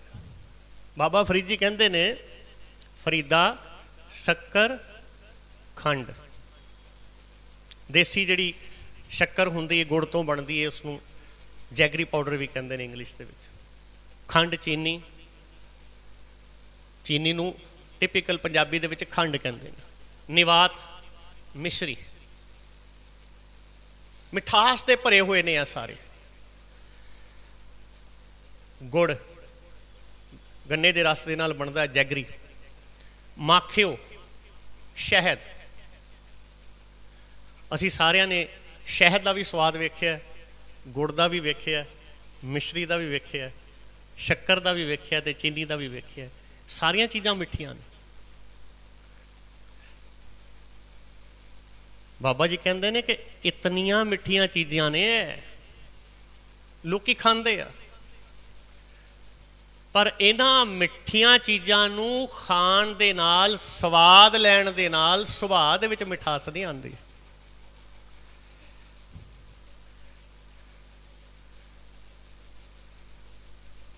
ਜ਼ਿਆਦਾ ਖਾਏਗਾ ਤੇ ਸ਼ੂਗਰ ਦੀ ਬਿਮਾਰੀ ਹੋ ਜਾਏਗੀ, ਸੁਭਾਅ ਨਹੀਂ ਮਿੱਠਾ ਹੋਏਗਾ। ਇਹ ਮਿਠਾਸ ਭਰੀਆਂ ਇਹ ਚੀਜ਼ਾਂ ਖਾਣ ਦੇ ਨਾਲ ਪਰਮਾਤਮਾ ਦੇ ਉਸ ਮਿੱਠੇ ਸੁਭਾਅ ਵਰਗਾ ਨਹੀਂ ਹੋ ਸਕਦਾ। ਪਰਮਾਤਮਾ ਤੱਕ ਤੂੰ ਇਹਨਾਂ ਮਿੱਠੀਆਂ ਚੀਜ਼ਾਂ ਦੇ ਨਾਲ, ਇਹਨਾਂ ਮਿੱਠੀਆਂ ਚੀਜ਼ਾਂ ਨੂੰ ਖਾਣ ਦੇ ਨਾਲ ਨਹੀਂ ਪਹੁੰਚ ਸਕਦਾ। ਤੇਰਾ ਸੁਭਾਅ ਮਿੱਠਾ ਹੋਵੇਗਾ, ਕਿਉਂ?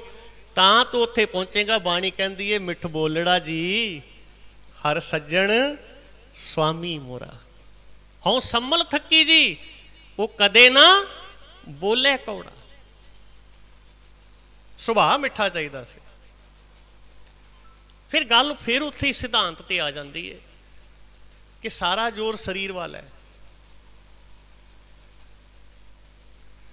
ਮਨ ਦੀ ਗੱਲ ਹੀ ਨਹੀਂ ਹੋ ਰਹੀ। ਮਨ 'ਚ ਮਿਠਾਸ, ਮਨ 'ਚ ਨਿਮਰਤਾ ਇਹਨਾਂ ਚੀਜ਼ਾਂ ਦੇ ਨਾਲ ਨਹੀਂ ਆਏਗੀ ਨਾ। ਇਹਨਾਂ ਚੀਜ਼ਾਂ ਦਾ ਇੰਨਾ ਕੀ ਰਸ ਹੈ ਕਿ ਜੀਭ ਦੇ ਉੱਤੇ ਆਈ, ਇਸ ਮਿਠਾਸ ਦਾ ਪਤਾ ਲੱਗਿਆ, ਕੁਛ ਚਿਰ ਜੀਭ ਤੇ ਸਵਾਦ ਰਿਹਾ ਤੇ ਉਹ ਖਤਮ ਹੋ ਗਿਆ। ਤੇਰੇ ਅੰਦਰ ਮਿਠਾਸ ਕਿੱਦਾਂ, ਤੇਰੇ ਅੰਦਰ ਮਿਠਾਸ ਕਿੱਦਾਂ ਆਏਗੀ? ਜਦੋਂ ਤੇਰੇ ਅੰਦਰ ਨਿਮਰਤਾ ਤੇ ਉਸ ਪਰਮਾਤਮਾ ਦੇ ਨਾਮ ਦਾ ਗੁਣ ਤੇਰੇ ਅੰਦਰ ਆਏਗਾ। ਤੇ ਬਾਬਾ ਜੀ ਕਹਿੰਦੇ ਨੇ, ਮੰਨ ਲਿਆ ਇਹ ਸਾਰੀਆਂ ਵਸਤੂਆਂ ਜਿਹੜੀਆਂ ਨੇ ਨਾ, ਮਿੱਠੀਆਂ ਨੇ, ਪਰ ਇਹ ਤੈਨੂੰ ਅਕਾਲ ਪੁਰਖ ਪਰਮਾਤਮਾ ਦੇ ਕੋਲ ਉਹਦੇ ਨਾਲ ਨਹੀਂ ਮਿਲਾ ਸਕਦੀਆਂ। ਰੱਬ ਨਾ ਪੁੱਜਣ ਤੁਧ। ਕੀ ਕਰੀਏ ਫਿਰ?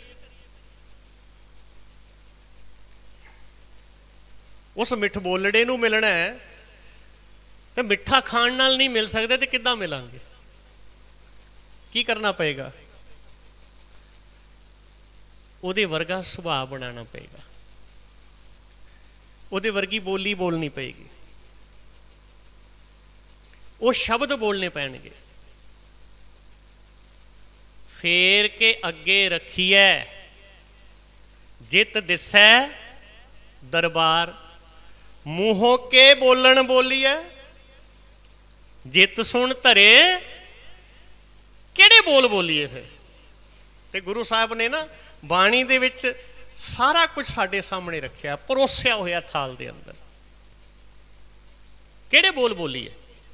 ਅਸੀਂ ਕਿਹੜੇ ਬੋਲ ਬੋਲਦੇ ਹਾਂ? ਕਿਸੇ ਨੂੰ ਦੱਸਣ ਦੀ ਲੋੜ ਨਹੀਂ, ਆਪਣੇ ਆਪ ਨੂੰ ਪੁੱਛਣਾ ਹੈ ਅਸੀਂ ਕਿਹੜੇ ਬੋਲ ਬੋਲ ਰਹੇ ਹਾਂ। ਹੈਰਾਨ ਹੋ ਜਾਈਦਾ ਬੱਚੇ ਮਾਪਿਆਂ ਨਾਲ ਕਿੱਦਾਂ ਦੇ ਬੋਲ ਬੋਲਦੇ ਆ। ਕਿਉਂਕਿ ਐਜੂਕੇਸ਼ਨ ਦੀ ਲਾਈਨ ਹੈ, ਅਕਸਰ ਸ਼ਿਕਾਇਤਾਂ ਆਉਂਦੀਆਂ, ਮਾਂ ਬਾਪ ਦੀ ਬੱਚੇ ਰਿਸਪੈਕਟ ਨਹੀਂ ਕਰਦੇ, ਕੁਬੋਲ ਬੋਲਦੇ ਆ। ਕਿਉਂ? ਕਿ ਉਹ ਬੱਚੇ ਮਿੱਠਾ ਨਹੀਂ ਖਾਂਦੇ? ਖਾਂਦੇ ਆ, ਬੱਚਿਆਂ ਨੂੰ ਤਾਂ ਮਿੱਠਾ ਬੜਾ ਪਸੰਦ ਹੁੰਦਾ, ਪਰ ਉਹਨਾਂ ਦੇ ਸੁਭਾਅ ਦੇ ਅੰਦਰ ਮਿਠਾਸ ਨਹੀਂ ਆ ਰਹੀ। ਕਿਉਂਕਿ ਨਾਮ ਤੋਂ ਵੀ ਹੋਣੇ, ਨਾਮ ਤੋਂ ਦੂਰ, ਪਰਮਾਤਮਾ ਦੇ ਸਿਮਰਨ ਤੋਂ ਦੂਰ ਨੇ। ਬੜਾ ਵੱਡਾ ਰੋਲ ਜੇ ਮਾਂ ਦਾ, ਜਿਨ੍ਹਾਂ ਦੀ ਅਸੀਂ ਗੱਲ ਕਰ ਰਹੇ ਹਾਂ ਨਾ, ਜਿਨ੍ਹਾਂ ਦੀ ਬਾਣੀ ਦੀ ਵਿਚਾਰ ਹੋ ਰਹੀ ਹੈ, ਇਹਨਾਂ ਦਾ ਜੀਵਨ ਘੜਿਆ ਹੀ ਮਾਂ ਨੇ। ਇਹਨਾਂ ਦਾ ਜੀਵਨ ਮਾਂ ਨੇ ਘੜਿਆ। ਹੁਣ ਅਗਲਾ ਮਹੀਨਾ ਜਿਹੜਾ ਆਉਣਾ ਹੈ ਨਾ, ਇੱਕ ਹੋਰ ਮਾਂ ਦੀ ਗੱਲ ਹੋਣੀ, ਜਿਹਨੂੰ ਸਿੱਖੀ ਦੀ ਪਾਠਸ਼ਾਲਾ ਕਿਹਾ ਜਾਂਦਾ ਹੈ, ਜੋ ਦਸ਼ਮੇਸ਼ ਪਿਤਾ ਦੀ ਮਾਂ ਹੈ ਤੇ ਉਹਨਾਂ ਸਾਹਿਬਜ਼ਾਦਿਆਂ ਦੀ ਦਾਦੀ ਹੈ,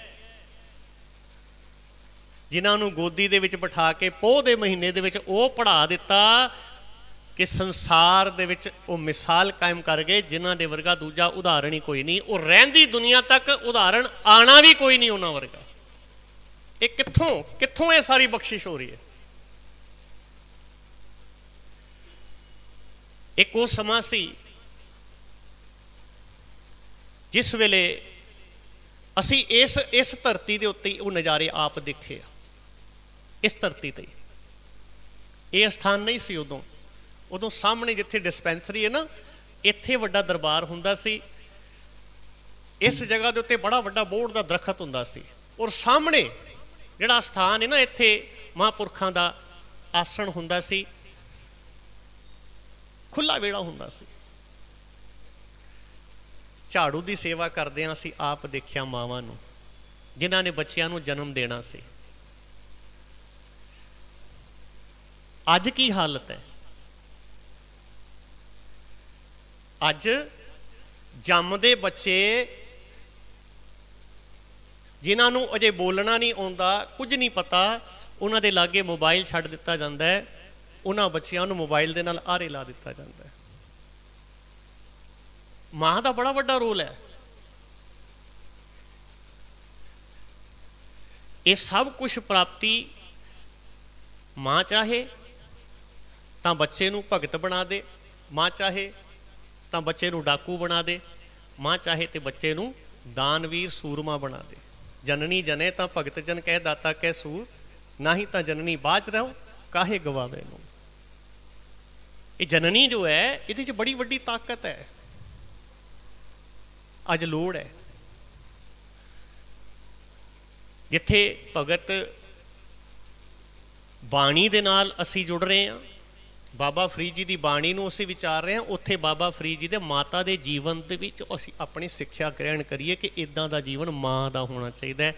ਇਸ ਬੱਚੇ ਦੀ ਜੋ ਜ਼ਿੰਮੇਵਾਰੀ ਪਰਮਾਤਮਾ ਨੇ ਸਾਨੂੰ ਬਖਸ਼ੀ ਹੈ, ਇੱਕ ਮਾਂ ਹੋਣ ਦੇ ਨਾਤੇ मैं उस जिम्मेवारी नूं, उहदी परवरिश नूं सोहणे तरीके दे नाल संभाल के निभावां। ये जिहड़ा जीवन अमोलक है, ते बाबा जी कहंदे ने ये सारियां चीज़ां मिठियां, पर इन्हां मिठियां चीज़ां दे नाल भी परमात्मा दे तुल उहदे नाल तेरा मिलाप नहीं हो सकता। क्यों?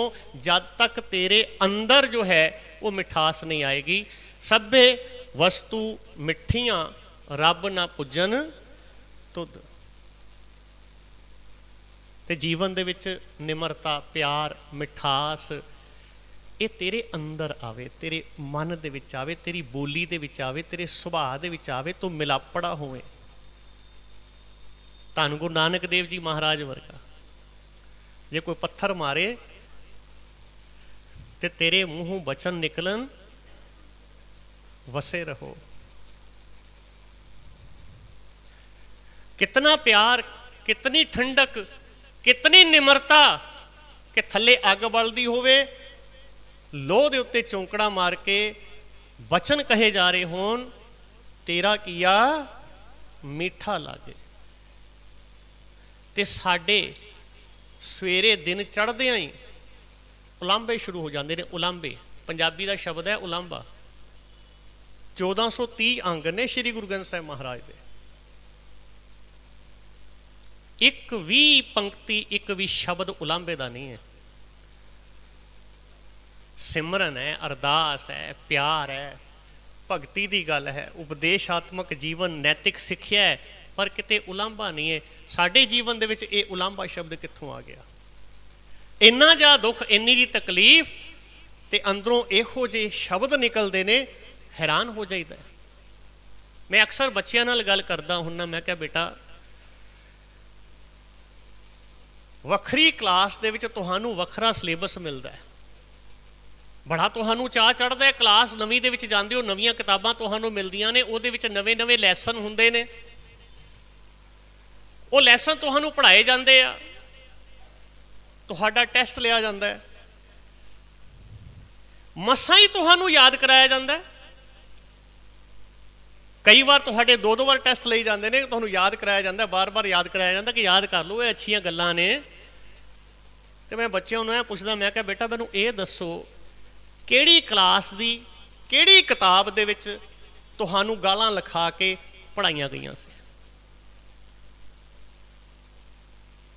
उन्हां कोल जवाब नहीं कोई। कित्थों सिख लियां? क्यों सिख लियां? क्यों आ गई जीवन दे विच ये कमियां? इस तरह का जीवन क्यों हो गया? क्योंकि अंदर मिठास नहीं आई। हुण ये साडी सारियां दी जिम्मेवारी है। विद्वान कहंदे ने कि पेरेंट्स, माता पिता बनना वखरी गल है, माता पिता होना ये वखरी गल है। फर्क थोड़ा जिहा ही है। ये बड़ी वड्डी जिम्मेवारी है, बड़ी वड्डी रिस्पोंसिबिलिटी है। ये साडा सारियां दा फर्ज बनता है। मैं बच्चों को अक्सर क्लास दे विच ये गल कहना हुन्ना, मैं क्या बेटा कणक बीजनी है ना, तुहानूं जमीन दे विच हल वाहना पएगा, मेहनत करनी पएगी। कोई भी फसल तुसी बीजनी उहदे लई मेहनत करनी पएगी। पर तुसी कदे ये देखिया कि घास फूस उगाउण दे लई कोई खेती कर रहा होवे? कोई नहीं बीजदा, उहनूं आपे उग पैंदा। ये वो घास फूस है साडे जीवन दे विच आया होया। ये वो कुड़तन है, ये वो कोड़ापन है जिहदे करके असीं उस मिठड़े दे नाल, उस मिठ बोलड़े दे नाल सांझ नहीं बना पा रहे। क्योंकि दोनों का संबंध हो ही नहीं सकता। कोड़े का तो मिठे का किसी तरह का कोई संबंध बन ही नहीं सकता। ये कुड़तन जिहड़ी है तां आ रही है जदों मिठास अंदर नहीं आ रही। सिर्फ जीभ की मिठास के नाल बाबा जी कहते कि जीवन दे विच मिठा नहीं आ सकता। तेनू उस मिठे मिठ बोलड़े सारियां दे सांझे, उस दयालु कृपालू जो सब तो वड्डा है, जो तेरियां सारियां गलतियां नूं, सारे गुनाहां नूं माफ कर दिंदा है, तेनों अपनी गल नाल ला लैंदा है, वो तां संभव है जे तेरे अंदर उस तरह का प्यार, उस तरह की मिठास जिहड़ी है वो आएगी। नैतिक सिक्ख्या है, मोरल वैल्यूज़। मैं फिर अपना उस शब्द दोहरावां, बाबा फरीद जी ने ना शीशा साडे सामने किया है, शीशा देख भाई, ये तेरा जीवन है, ये तेरी असलीयत है। तू अपने आप को शीशे अगे खड़ा होके ना निहारदा रहना अद्धा अद्धा घंटा घंटा घंटा कि तेरी असल सच्चाई ये आ, ये दस रहा। और किन्ने स्मार्ट हाँ असीं, उस पासे जाते ही नहीं। काम करन लगते हाँ तो साडे मूहों बचन निकलते ने, तू दाता दातार, तेरा दिता खावना। सानू नहीं चेते आंदा उदों, हक पराया नानका उस सूअर उस गाय, वो चेते ही नहीं आंदा। बाणी पढ़न लग्या भी इन्ने असीं सियाणे हो जाते हैं कि आके असीं सुखमनी साहब पढ़नी, सानू कोई कहे कि जाप साहब पढ़ लो, औखा है जी। श्लोक महला 9वां, वो तो भोग दे श्लोक ने जी। ये बाणी सारी गुणा का खजाना है, उपदेशात्मक है। बाणी का एक एक अखर साडे जीवन नूं बदलेगा। और इतनी ताकत, इतनी पावरफुल है बाणी, गुरु साहब आप कहते हैं किणका एक जिस जी बसावे ताकि महिमा गनी ना आवे। एक अखर ही किते वस जाए जीवन दे विच, जीवन बदल जाएगा। पर वो अखर वस नहीं रहा, क्योंकि वो प्यार, वो निमरता, वो मिठास, वो सुभाव के अंदर नहीं पैदा हो रहा। तो बाबा जी कह रहे हैं भाई, ये चीज़ां भावें शरीर दे धारण करन दियां ने, भावें जीव दे स्वाद दियां ने, ये जिन्नियां मर्जी हंडाई जा, जिन्नियां मर्जी खाई जा, समाज दे विच तू बुल्ले लुट्टी जा, ये भुलेखा कढ़ दे कि इन्हां चीज़ां दे नाल, इस तरह करन दे नाल तेरा उस अकाल पुरख परमात्मा दे नाल प्यार पै जाएगा। ये भुलेखा कढ़ दे। कितने कमाल दीयां गल्लां लिखियां। अगे बाबा जी कहते ने, फरीदा रोटी मेरी काठ की, लावण मेरी भुख, जिन्ना खादी चोपड़ी घने सहणगे दुख। काठ लकड़ नूं कहंदे आ, वुड, लकड़। ते की बाबा फरीद जी लकड़ की रोटी खाते सन। हालांकि ये साखी बड़ी प्रचलित है कि बाबा फरीद जी ने अपने गले दे विच लकड़ की रोटी पाई सी, उन्होंने जो भुख लगती सी उन्होंने चक मार लेंदे सी, तो उन्होंने भुख शांत हो जाती सी। सिद्धांत की है पिछे? ये पिछे सिद्धांत है संतोख दा, सबर दा।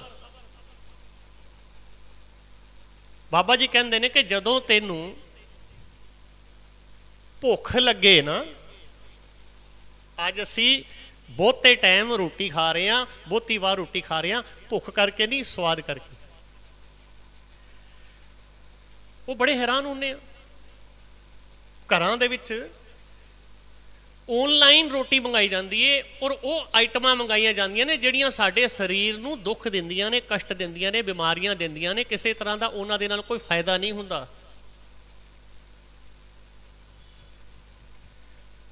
कादे लई? स्वाद लई।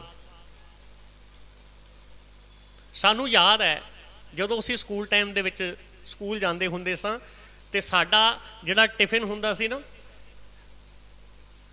परौंठी हुंदी सी, उहदे च अंब दा अचार। जिद्दां ही असीं क्लास दे विच अपना वो डब्बा जा खोलना ते पूरी क्लास दे विच खुशबू खुशबू हो जाती सी अचार दी। साडे टाइम स्कूल दे विच कैंटीन नहीं सी हुंदी, सानू कदी नहीं सी ये कहा जांदा लै बेटा कैंटीन तो कुछ खा ली। अज दे हालात की ने? शीशा दिखाया जा रहा है ना।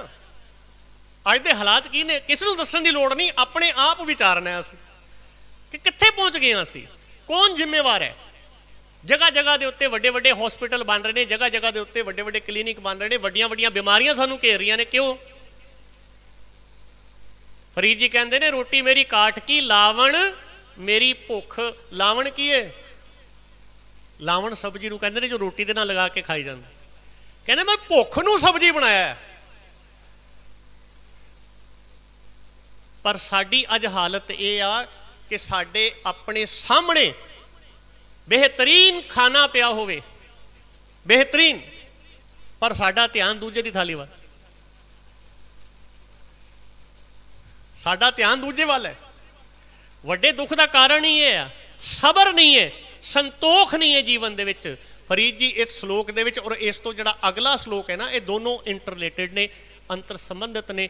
ਦੋਨਾਂ ਦੇ ਵਿੱਚ ਇੱਕ ਮੈਸੇਜ ਦਿੱਤਾ ਹੈ ਕਿ ਭਾਈ ਜੀਵਨ ਦੇ ਵਿੱਚ ਜੇ ਤੂੰ ਚਾਹੁੰਦਾ ਹੈ ਨਾ ਦੁੱਖ ਨਾ ਮਿਲੇ, ਤੇਰਾ ਜੀਵਨ ਸੁਖੀ ਹੋਵੇ, ਤਾਂ ਸਬਰ ਕਰਨਾ ਸਿੱਖ, ਸੰਤੋਖ ਦੇ ਵਿੱਚ ਰਹਿਣਾ ਸਿੱਖ। ਬਿਨਾਂ ਸੰਤੋਖ ਨਹੀਂ ਕਉ ਰਾਜੈ। ਕੋਈ ਨਹੀਂ ਰੱਜ ਸਕਦਾ ਸੰਤੋਖ ਤੋਂ ਬਿਨਾਂ। ਸੰਤੋਖ ਤੇ ਇਦਾਂ ਹੈ ਜਿੱਦਾਂ ਅੱਗ ਦੇ ਉੱਤੇ ਨਾ ਪੈਟਰੋਲ ਪਾਇਆ ਜਾ ਰਿਹਾ ਹੋਵੇ। ਚੇਤੇ ਕਰੀਏ ਸੀ ਆਪਣਾ ਜੀਵਨ, ਕਿਸੇ ਟਾਈਮ ਸਾਡੇ ਕੋਲ ਸਾਈਕਲ ਨਹੀਂ ਸੀ ਹੁੰਦੀ। ਅੱਜ ਅਸੀਂ ਗੱਡੀਆਂ ਤੇ ਝੂਟਦੇ ਹਾਂ, ਲੇਕਿਨ ਸਾਡੀਆਂ ਫਰਮਾਇਸ਼ਾਂ, ਸਾਡੀਆਂ ਉਮੀਦਾਂ, ਸਾਡੀਆਂ ਡਿਜ਼ਾਇਰਸ ਜਿਹੜੀਆਂ ਨੇ ਨਾ, ਘਟੀਆਂ ਨਹੀਂ, ਵੱਧ ਗਈਆਂ, ਵੱਡੀਆਂ ਹੋ ਗਈਆਂ। ਤੇ ਬਾਬਾ ਜੀ ਸਾਨੂੰ ਸਮਝਾ ਰਹੇ ਨੇ ਕਿ ਜੀਵਨ ਦੇ ਵਿੱਚ ਸਭ ਤੋਂ ਸੁਖੀ ਇਨਸਾਨ ਉਹ ਹੈ ਜਿਹਦੇ ਜੀਵਨ ਦੇ ਵਿੱਚ ਸੰਤੋਖ ਹੈ, ਸਬਰ ਹੈ। ਫਰੀਦਾ ਰੋਟੀ ਮੇਰੀ ਕਾਠ ਕੀ ਲਾਵਣ ਮੇਰੀ ਭੁੱਖ, ਕਿ ਮੈਂ ਸਬਰ ਦੇ ਵਿੱਚ ਰਹਿ ਕੇ ਆਪਣੀ ਭੁੱਖ ਨੂੰ ਲਾਵਣ ਬਣਾਇਆ ਤੇ ਇਹੋ ਜੀ ਰੋਟੀ ਸਬਰ ਵਾਲੀ ਖਾਧੀ, ਸਬਰ ਵਾਲੀ। ਇੱਥੇ ਕਣਕ ਦੀ ਰੋਟੀ ਦੀ, ਮੱਕੇ ਦੀ ਰੋਟੀ ਦੀ ਗੱਲ ਨਹੀਂ ਹੋ ਰਹੀ, ਸਬਰ ਦੀ ਗੱਲ ਹੋ ਰਹੀ ਹੈ, ਸਬਰ, ਸੰਤੋਖ ਦੀ ਗੱਲ ਹੋ ਰਹੀ। ਜਿੰਨਾ ਖਾਧੀ ਚੋਪੜੀ ਘਣੇ ਸਹਿਣਗੇ ਦੁੱਖ। ਇਹ ਚੋਪੜੀ ਕੀ ਹੈ ਜੀ? ਸ਼ਬਦ ਹੈ ਚੋਪੜੀ। ਇੱਕ ਟਾਈਮ ਸੀ, ਉਹ ਡਾਕਟਰ ਕਹਿੰਦਾ ਸੀ ਰੋਟੀ ਤੇ ਘਿਓ ਲਗਾ ਕੇ ਚੋਪੜ ਕੇ ਨਹੀਂ ਖਾਣਾ।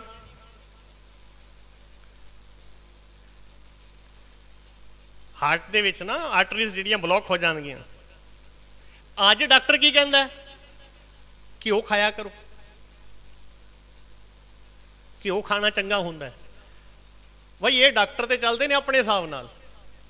ਇਹਨਾਂ ਦੇ ਜਿਹੜੇ ਸ਼ਬਦ ਨੇ ਨਾ, ਉਹ ਸਟੇਬਲ ਨਹੀਂ ਹੈਗੇ, ਬਦਲ ਜਾਂਦੇ ਆ।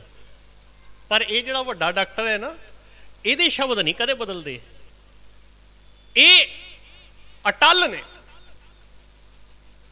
ਤੇ ਇਹਦੇ ਸ਼ਬਦ ਸਾਨੂੰ ਸਮਝਾ ਰਹੇ ਨੇ ਕਿ ਭਾਈ ਚੋਪੜੀ ਖਾਏਗਾ ਨਾ, ਚੋਪੜੀ ਤੋਂ ਭਾਵ ਇੱਥੇ ਅਗਲੇ ਸ਼ਲੋਕ ਦੇ ਵਿੱਚ ਕਲੀਅਰ ਹੋ ਜਾਂਦਾ ਹੈ, ਰੁੱਖੀ ਸੁਖੀ ਖਾਏ ਕੈ ਠੰਡਾ ਪਾਣੀ ਪੀਓ, ਫਰੀਦਾ ਦੇਖ ਪਰਾਈ ਚੋਪੜੀ ਨਾ ਤਰਸਾਏ ਜੀਓ। ਚੋਪੜੀ ਕਲੀਅਰ ਹੋ ਗਿਆ ਜੀ। ਸੌਖਾ ਤਰੀਕਾ ਹੋਰ ਸਮਝ ਲਈਏ ਚੋਪੜੀ ਦੇ ਵਿੱਚ ਕੀ ਹੈ ਕਿ ਹੱਕ ਪਰਾਇਆ ਨਾਨਕਾ ਉਸ ਸੂਅਰ ਉਸ ਗਾਏ। ਕਿਸੇ ਦਾ ਹੱਕ ਮਾਰ ਕੇ, ਚੋਰੀ ਕਰਕੇ, ਧੋਖਾ ਦੇ ਕੇ, ਚੀਟਿੰਗ ਕਰਕੇ ਕਮਾਇਆ ਹੋਇਆ ਧਨ ਤੇ ਉਹਦਾ ਅੰਨ ਖਾਣ ਦੇ ਨਾਲ ਤੇਰੇ ਜੀਵਨ ਦੇ ਵਿੱਚ ਦੁੱਖ ਹੀ ਦੁੱਖ ਨੇ। ਜੋ ਪਰਮਾਤਮਾ ਤੈਨੂੰ ਮਿਹਨਤ ਦੇ ਨਾਲ, ਪਰਮਾਤਮਾ ਜੋ ਤੈਨੂੰ ਦੇ ਰਿਹਾ ਹੈ, ਗੁਰੂ ਸਾਹਿਬ ਧੰਨ ਗੁਰੂ ਨਾਨਕ ਦੇਵ ਜੀ ਮਹਾਰਾਜ ਦਾ ਵੀ ਪਹਿਲਾ ਜਿਹੜਾ ਵਚਨ ਇਹ ਹੈ ਨਾ, ਕਿਰਤ ਕਰੋ, ਡੂ ਹਾਰਡ ਵਰਕ, ਨਾਮ ਜਪੋ, ਵੰਡ ਛਕੋ। ਇਹ ਤਿੰਨ ਸਿਧਾਂਤ ਸਾਡੀ ਝੋਲੀ ਦੇ ਵਿੱਚ ਪਾਏ ਨੇ ਗੁਰੂ ਸਾਹਿਬ ਨੇ। ਕਿਉਂ ਜੀਵਨ 'ਚ ਦੁੱਖ ਆਇਆ? ਕਿਉਂਕਿ ਅਸੀਂ ਆਪਣੇ ਸੁੱਖ ਤੋਂ ਸੁਖੀ ਨਹੀਂ, ਦੂਜੇ ਦੇ ਸੁੱਖ ਤੋਂ ਦੁਖੀ ਹੋਏ ਪਏ ਆ। ਉਹ ਕਿਉਂ ਖਾ ਰਿਹਾ? ਆਪਣੇ ਘਰ ਦੇ ਵਿੱਚ ਕੀ ਹੈ, ਸਾਡੇ ਕੋਲ ਕੀ ਕੁਝ ਹੈਗਾ, ਅਸੀਂ ਉਸ ਪਾਸੇ ਧਿਆਨ ਨਹੀਂ ਦੇ ਰਹੇ। ਕਿਉਂ? ਕਿਉਂਕਿ ਅੰਦਰ ਸਬਰ ਨਹੀਂ ਹੈ, ਸੰਤੋਖ ਨਹੀਂ ਹੈ। ਤੇ ਬਾਬਾ ਜੀ ਕਹਿੰਦੇ ਨੇ ਭਾਈ ਰੁੱਖੀ ਸੁਖੀ ਖਾਏ ਕੈ ਠੰਡਾ ਪਾਣੀ ਪੀਓ, ਦੇਖ ਪਰਾਈ ਚੋਪੜੀ ਨਾ ਤਰਸਾਏ ਜੀਓ। ਰੁੱਖੀ ਸੁਖੀ ਦਾ ਮਤਲਬ ਇਹ ਨਹੀਂ ਹੈ ਕਿ ਬਿਲਕੁਲ ਹੀ ਸਧਾਰਨ ਜਿਹਾ ਭੋਜਨ ਹੋਵੇ। ਰੁੱਖੀ ਸੁਖੀ ਦਾ ਮਤਲਬ ਹੈ ਆਪਣੀ ਮਿਹਨਤ ਦੀ ਕਮਾਈ ਦੀ ਰੋਟੀ। ਜੋ ਤੂੰ ਮਿਹਨਤ ਕਰਕੇ ਆਪਣੀ ਜੀਵਨ ਦੇ ਵਿੱਚ ਉਸ ਪਰਮਾਤਮਾ ਦਾ ਨਾਮ ਜਪਦਿਆਂ ਹੋਇਆਂ ਆਪਣੀ ਜਿਹੜੀ ਅਰਨਿੰਗ ਹੈ, ਜਿਹੜੀ ਘਾਲ ਕਮਾਈ ਕੀਤੀ ਹੈ ਨਾ, ਉਹਦਾ ਅਨਾਜ, ਉਹਦੇ ਤੋਂ ਬਣਾਈ ਰੋਟੀ। ਗੁਰਬਾਣੀ ਦੇ ਵਿੱਚ ਸ਼ਬਦ ਆਉਂਦਾ ਹੈ, ਬਹੁ ਪਰਪੰਚ ਕਰ ਪਰ ਧਨ ਲਿਆਵੈ, ਸੁਤ ਦਾਰਾ ਪੈ ਆਨ ਲੁਟਾਵੈ। ਮੇਰੇ ਮਨ ਭੂਲੇ ਕਪਟ ਨਾ ਕੀਜੈ, ਅੰਤ ਨਿਬੇਰਾ ਤੇਰੇ ਜੀ ਪਹਿਲੇ। ਹੁਣ ਬਹਾਨਾ ਕੀ ਬਣਾ ਰਿਹਾ ਸੀ? ਬੱਚਿਆਂ ਲਈ ਕਰ ਰਿਹਾ, ਪਰਿਵਾਰ ਲਈ ਕਰ ਰਿਹਾ। ਇਹ ਮੇਰੀ ਜ਼ਿੰਮੇਵਾਰੀ ਹੈ, ਰਿਸਪੌਂਸਿਬਿਲਿਟੀ ਹੈ। ਤੇਰੀ ਰਿਸਪੌਂਸਿਬਿਲਿਟੀ ਇਹ ਨਹੀਂ ਹੈ ਕਿ ਬਹੁ ਪਰਪੰਚ ਕਰ ਪਰ ਧਨ ਲਿਆਵੇ। ਪਰ ਧਨ ਲਿਆਉਣ ਦੀ ਜ਼ਿੰਮੇਵਾਰੀ ਨਹੀਂ ਸੀ ਤੇਰੀ। ਤੇਰੀ ਜ਼ਿੰਮੇਵਾਰੀ ਸੀ ਆਪਣੇ ਪਰਿਵਾਰ ਨੂੰ ਸੰਭਾਲਣ ਦੀ। ਕਿੱਦਾਂ? ਮਿਹਨਤ ਦੀ ਕਮਾਈ, ਇਮਾਨਦਾਰੀ ਦੀ ਕਮਾਈ, ਤੇ ਉਸ ਇਮਾਨਦਾਰੀ ਦੀ ਕਮਾਈ ਦੇ ਨਾਲ ਆਪਣਾ ਤੇ ਆਪਣੇ ਪਰਿਵਾਰ ਦਾ ਢਿੱਡ ਭਰਨਾ। ਇੱਕ ਕਹਾਵਤ ਹੈ, ਜੈਸਾ ਅੰਨ ਤੈਸਾ ਮਨ। ਬਹੁਤ ਕੁਝ ਸਾਡੇ ਸਾਹਮਣੇ ਆਲੇ ਦੁਆਲੇ ਇਹੋ ਜਿਹਾ ਦਿਸਦਾ ਹੈ, ਅਸੀਂ ਦੇਖ ਕੇ ਵੀ ਨਹੀਂ ਸਮਝ ਪਾ ਰਹੇ। ਗੁਰਬਾਣੀ ਨੂੰ ਅਸੀਂ ਵਿਚਾਰ ਰਹੇ ਹਾਂ, ਪੜ੍ਹ ਰਹੇ ਹਾਂ, ਪਰ ਤਾਂ ਵੀ ਕਿਤੇ ਸਾਡੇ ਮਨ ਦੇ ਵਿੱਚ ਇਹ ਗੱਲ ਨਹੀਂ ਬੈਠ ਰਹੀ ਕਿ ਅਸਲ ਦੇ ਵਿੱਚ ਜੋ ਜੀਵਨ ਅਸੀਂ ਜੀ ਰਹੇ ਹਾਂ ਉਹ ਨਕਲੀ ਹੈ। ਜਿਹੜਾ ਜੀਵਨ ਅਸੀਂ ਜੀ ਰਹੇ ਹਾਂ, ਜੇ ਅਸੀਂ ਆਪਣਾ ਜੀਵਨ ਅਸਲੀ ਜੀਣਾ ਚਾਹੁੰਦੇ ਹਾਂ ਤਾਂ ਗੁਰਬਾਣੀ ਦੇ ਸਿਧਾਂਤ ਦੇ ਵਿੱਚ ਆ ਜਾਈਏ, ਗੁਰੂ ਦੇ ਹੁਕਮ ਦੇ ਵਿੱਚ ਆ ਜਾਈਏ। ਜੋ ਗੁਰੂ ਸਾਹਿਬ ਸਾਨੂੰ ਉਪਦੇਸ਼ ਕਰ ਰਹੇ ਨੇ, ਉਸ ਉਪਦੇਸ਼ ਨੂੰ ਸਮਝਦੇ ਹੋਏ ਇਮਾਨਦਾਰੀ ਦੇ ਨਾਲ। ਦੇਖੋ, ਇਮਾਨਦਾਰੀ ਦਾ ਇਸ ਤੋਂ ਵੱਡਾ ਉਦਾਹਰਣ ਮੈਂ ਆਪਣੀ ਜ਼ਿੰਦਗੀ ਦੇ ਵਿੱਚ, ਔਰ ਤੁਸੀਂ ਵੀ ਇਸ ਗੱਲ ਨੂੰ ਯਕੀਨ ਕਰਕੇ ਮੰਨੋਗੇ ਕਿ ਹੋ ਹੀ ਨਹੀਂ ਸਕਦਾ ਸੰਸਾਰ ਦੇ ਉੱਤੇ ਜਦ ਤੱਕ ਦੁਨੀਆ ਰਹੇਗੀ, ਇਸ ਤੋਂ ਵੱਡਾ ਇਮਾਨਦਾਰੀ ਦਾ ਉਦਾਹਰਣ ਹੀ ਨਹੀਂ ਮਿਲਣਾ। ਚਮਕੌਰ ਦੀ ਜੰਗ, 10 ਲੱਖ ਫੌਜ, ਧੰਨ ਗੁਰੂ ਗੋਬਿੰਦ ਸਿੰਘ ਮਹਾਰਾਜ ਆਪਣੇ ਬੱਚਿਆਂ ਨੂੰ ਤੋਰ ਰਹੇ ਨੇ। ਇਹ ਤੋਂ ਵੱਡੀ ਇਮਾਨਦਾਰੀ ਕੀ ਹੋਏਗੀ? ਇਹ ਤੋਂ ਵੱਡੀ ਇਮਾਨਦਾਰੀ ਦਾ ਉਦਾਹਰਣ ਹੋ ਸਕਦਾ ਕੋਈ? ਪਤਾ ਉਹਨਾਂ ਨੂੰ ਜਾਣਗੇ ਔਰ ਵਾਪਸ ਨਹੀਂ ਆਣਗੇ। ਉਹ ਗੁਰੂ ਸਨ, ਉਹ ਸਿੰਘਾਂ ਨੂੰ ਭੇਜ ਰਹੇ ਨੇ, ਪਰ ਉਹਨਾਂ ਨੇ ਸਿੰਘਾਂ ਦੇ ਵਿੱਚ ਤੇ ਪੁੱਤਾਂ ਦੇ ਵਿੱਚ ਕੋਈ ਫਰਕ ਨਹੀਂ ਕੀਤਾ। ਕਦਮ ਕਦਮ ਤੇ ਜੇ ਸਾਨੂੰ ਇਸ ਸਿਲੇਬਸ ਰਾਹੀਂ ਸ਼ਬਦ ਰੂਪ ਦੇ ਵਿੱਚ ਗਿਆਨ ਦਿੱਤਾ ਤੇ ਪ੍ਰੈਕਟੀਕਲ ਕਰਕੇ ਦਿਖਾਇਆ ਕਦਮ ਕਦਮ ਤੇ। ਨਾ ਸਾਨੂੰ ਪ੍ਰੈਕਟੀਕਲ ਸਮਝ ਆ ਰਿਹਾ ਤੇ ਨਾ ਸਾਨੂੰ ਥਿਉਰੀ ਸਮਝ ਆ ਰਹੀ ਹੈ। ਗੁਰੂ ਸਾਹਿਬ ਕਿਰਪਾ ਕਰਨ, ਇਹ ਉਪਰਾਲੇ ਜਿਹੜੇ ਹੋ ਰਹੇ ਨੇ ਨਾ, ਇਹ ਤਾਂ ਹੀ ਸਕਾਰਥ ਨੇ। ਕਿਸੇ ਤਰ੍ਹਾਂ ਸਾਨੂੰ ਸਮਝ ਆ ਜਾਏ, ਥਿਉਰੀ ਸਮਝ ਆ ਜਾਏ ਜਾਂ ਪ੍ਰੈਕਟੀਕਲ ਸਮਝ ਆ ਜਾਏ, ਕਿਸੇ ਵੀ ਤਰ੍ਹਾਂ ਇਹ ਗੱਲ ਸਮਝ ਆ ਜਾਏ ਕਿ ਭਾਈ ਜੋ ਜੀਵਨ ਅਸੀਂ ਜੀ ਰਹੇ ਹਾਂ ਇਹ ਜੀਵਨ ਅਸਲ ਨਹੀਂ ਹੈ। ਅਸਲ ਜੀਵਨ ਸਾਡਾ ਉਦੋਂ ਸ਼ੁਰੂ ਹੋਏਗਾ, ਸਾਡਾ ਜਨਮ ਹੀ ਉਦੋਂ ਹੋਏਗਾ ਜਦੋਂ ਅਸੀਂ ਗੁਰੂ ਦੇ ਹੁਕਮ ਦੇ ਵਿੱਚ ਆਵਾਂਗੇ। ਉਦੋਂ ਸਾਡੇ ਜੀਵਨ ਦਾ ਪਹਿਲਾ ਦਿਨ ਹੋਏਗਾ। ਉਹ ਗੱਲ ਵੱਖਰੀ ਹੈ ਕਿ ਸਾਡੀ ਉਮਰ 20 ਸਾਲ ਦੀ ਹੈ, ਸਾਡੀ ਉਮਰ 50 ਸਾਲ ਦੀ ਹੈ, ਸਾਡੀ ਉਮਰ 80 ਸਾਲ ਦੀ ਹੈ। ਜੇ ਗੁਰੂ ਦਾ ਹੁਕਮ ਨਹੀਂ ਹੈ ਤਾਂ ਸਾਡਾ ਜੀਵਨ ਅਜੇ ਸ਼ੁਰੂ ਹੀ ਨਹੀਂ ਹੋਇਆ। ਗੁਰੂ ਸਾਹਿਬ ਕਿਰਪਾ ਕਰਨ, ਅੱਜ ਦੀ ਜਿਹੜੀ ਸੇਵਾ 4 ਸ਼ਲੋਕਾਂ ਦੀ ਗੁਰੂ ਸਾਹਿਬ ਨੇ ਲਈ, ਸ਼ਲੋਕ ਨੰਬਰ 29 ਤੱਕ। ਕੱਲ ਸ਼ਲੋਕ ਨੰਬਰ 30, 31, 32 ਔਰ 33, 4 ਸ਼ਲੋਕਾਂ ਦੀ ਸੇਵਾ ਗੁਰੂ ਸਾਹਿਬ ਦੇ ਹੁਕਮ ਦੇ ਨਾਲ ਆਪ ਸਾਰੀਆਂ ਸੰਗਤਾਂ ਦੇ ਦਰਸ਼ਨ ਕਰਦਿਆਂ ਗੁਰੂ ਸਾਹਿਬ ਕਿਰਪਾ ਕਰਨਗੇ। ਇਹ ਸੇਵਾ ਆਪ ਲੈਣਗੇ। ਮੈਨੂੰ ਲੱਗਦਾ ਸਮਾਂ ਮੈਂ ਜ਼ਿਆਦਾ ਲੈ ਗਿਆ ਕਿਉਂਕਿ 9:30 ਤੱਕ ਦਾ ਸਮਾਂ ਸੀ ਮੇਰਾ ਔਰ 9:45 ਹੋ ਗਏ ਨੇ। ਗੁਰੂ ਸਾਹਿਬ ਕਿਰਪਾ ਕਰਨ, ਹੋਈਆਂ ਭੁੱਲਾਂ ਬਖਸ਼ ਦੇਣੀਆਂ, ਅਸੀਸ ਦਵੋ। ਜਿਹੜੀ ਗੱਲ ਗੁਰੂ ਸਾਹਿਬ ਜੀ ਦੀ, ਗੁਰਬਾਣੀ ਦੀ, ਗੁਰੂ ਸਾਹਿਬ ਨੇ ਸਾਡੀ ਝੋਲੀ ਦੇ ਵਿੱਚ ਪਾਈ ਹੈ, ਕਿਤੇ ਕਿਣਕਾ ਮਾਤਰ ਸਾਡੇ ਜੀਵਨ ਦੇ ਵਿੱਚ ਵਸ ਜਾਏ, ਇਹ ਉਪਰਾਲਾ ਸਕਾਰਤ ਹੋਵੇ। ਅਸੀਸ ਦੇਣੀ ਜੀ। ਭੁੱਲਾਂ ਚੁੱਕਾਂ ਦੀ ਖਿਮਾ ਕਰੋ ਕਿਰਪਾ। ਗੱਜ ਵੱਜ ਕੇ ਫਤਿਹ ਬੁਲਾਓ। ਵਾਹਿਗੁਰੂ ਜੀ ਕਾ ਖਾਲਸਾ, ਵਾਹਿਗੁਰੂ ਜੀ ਕੀ ਫਤਿਹ।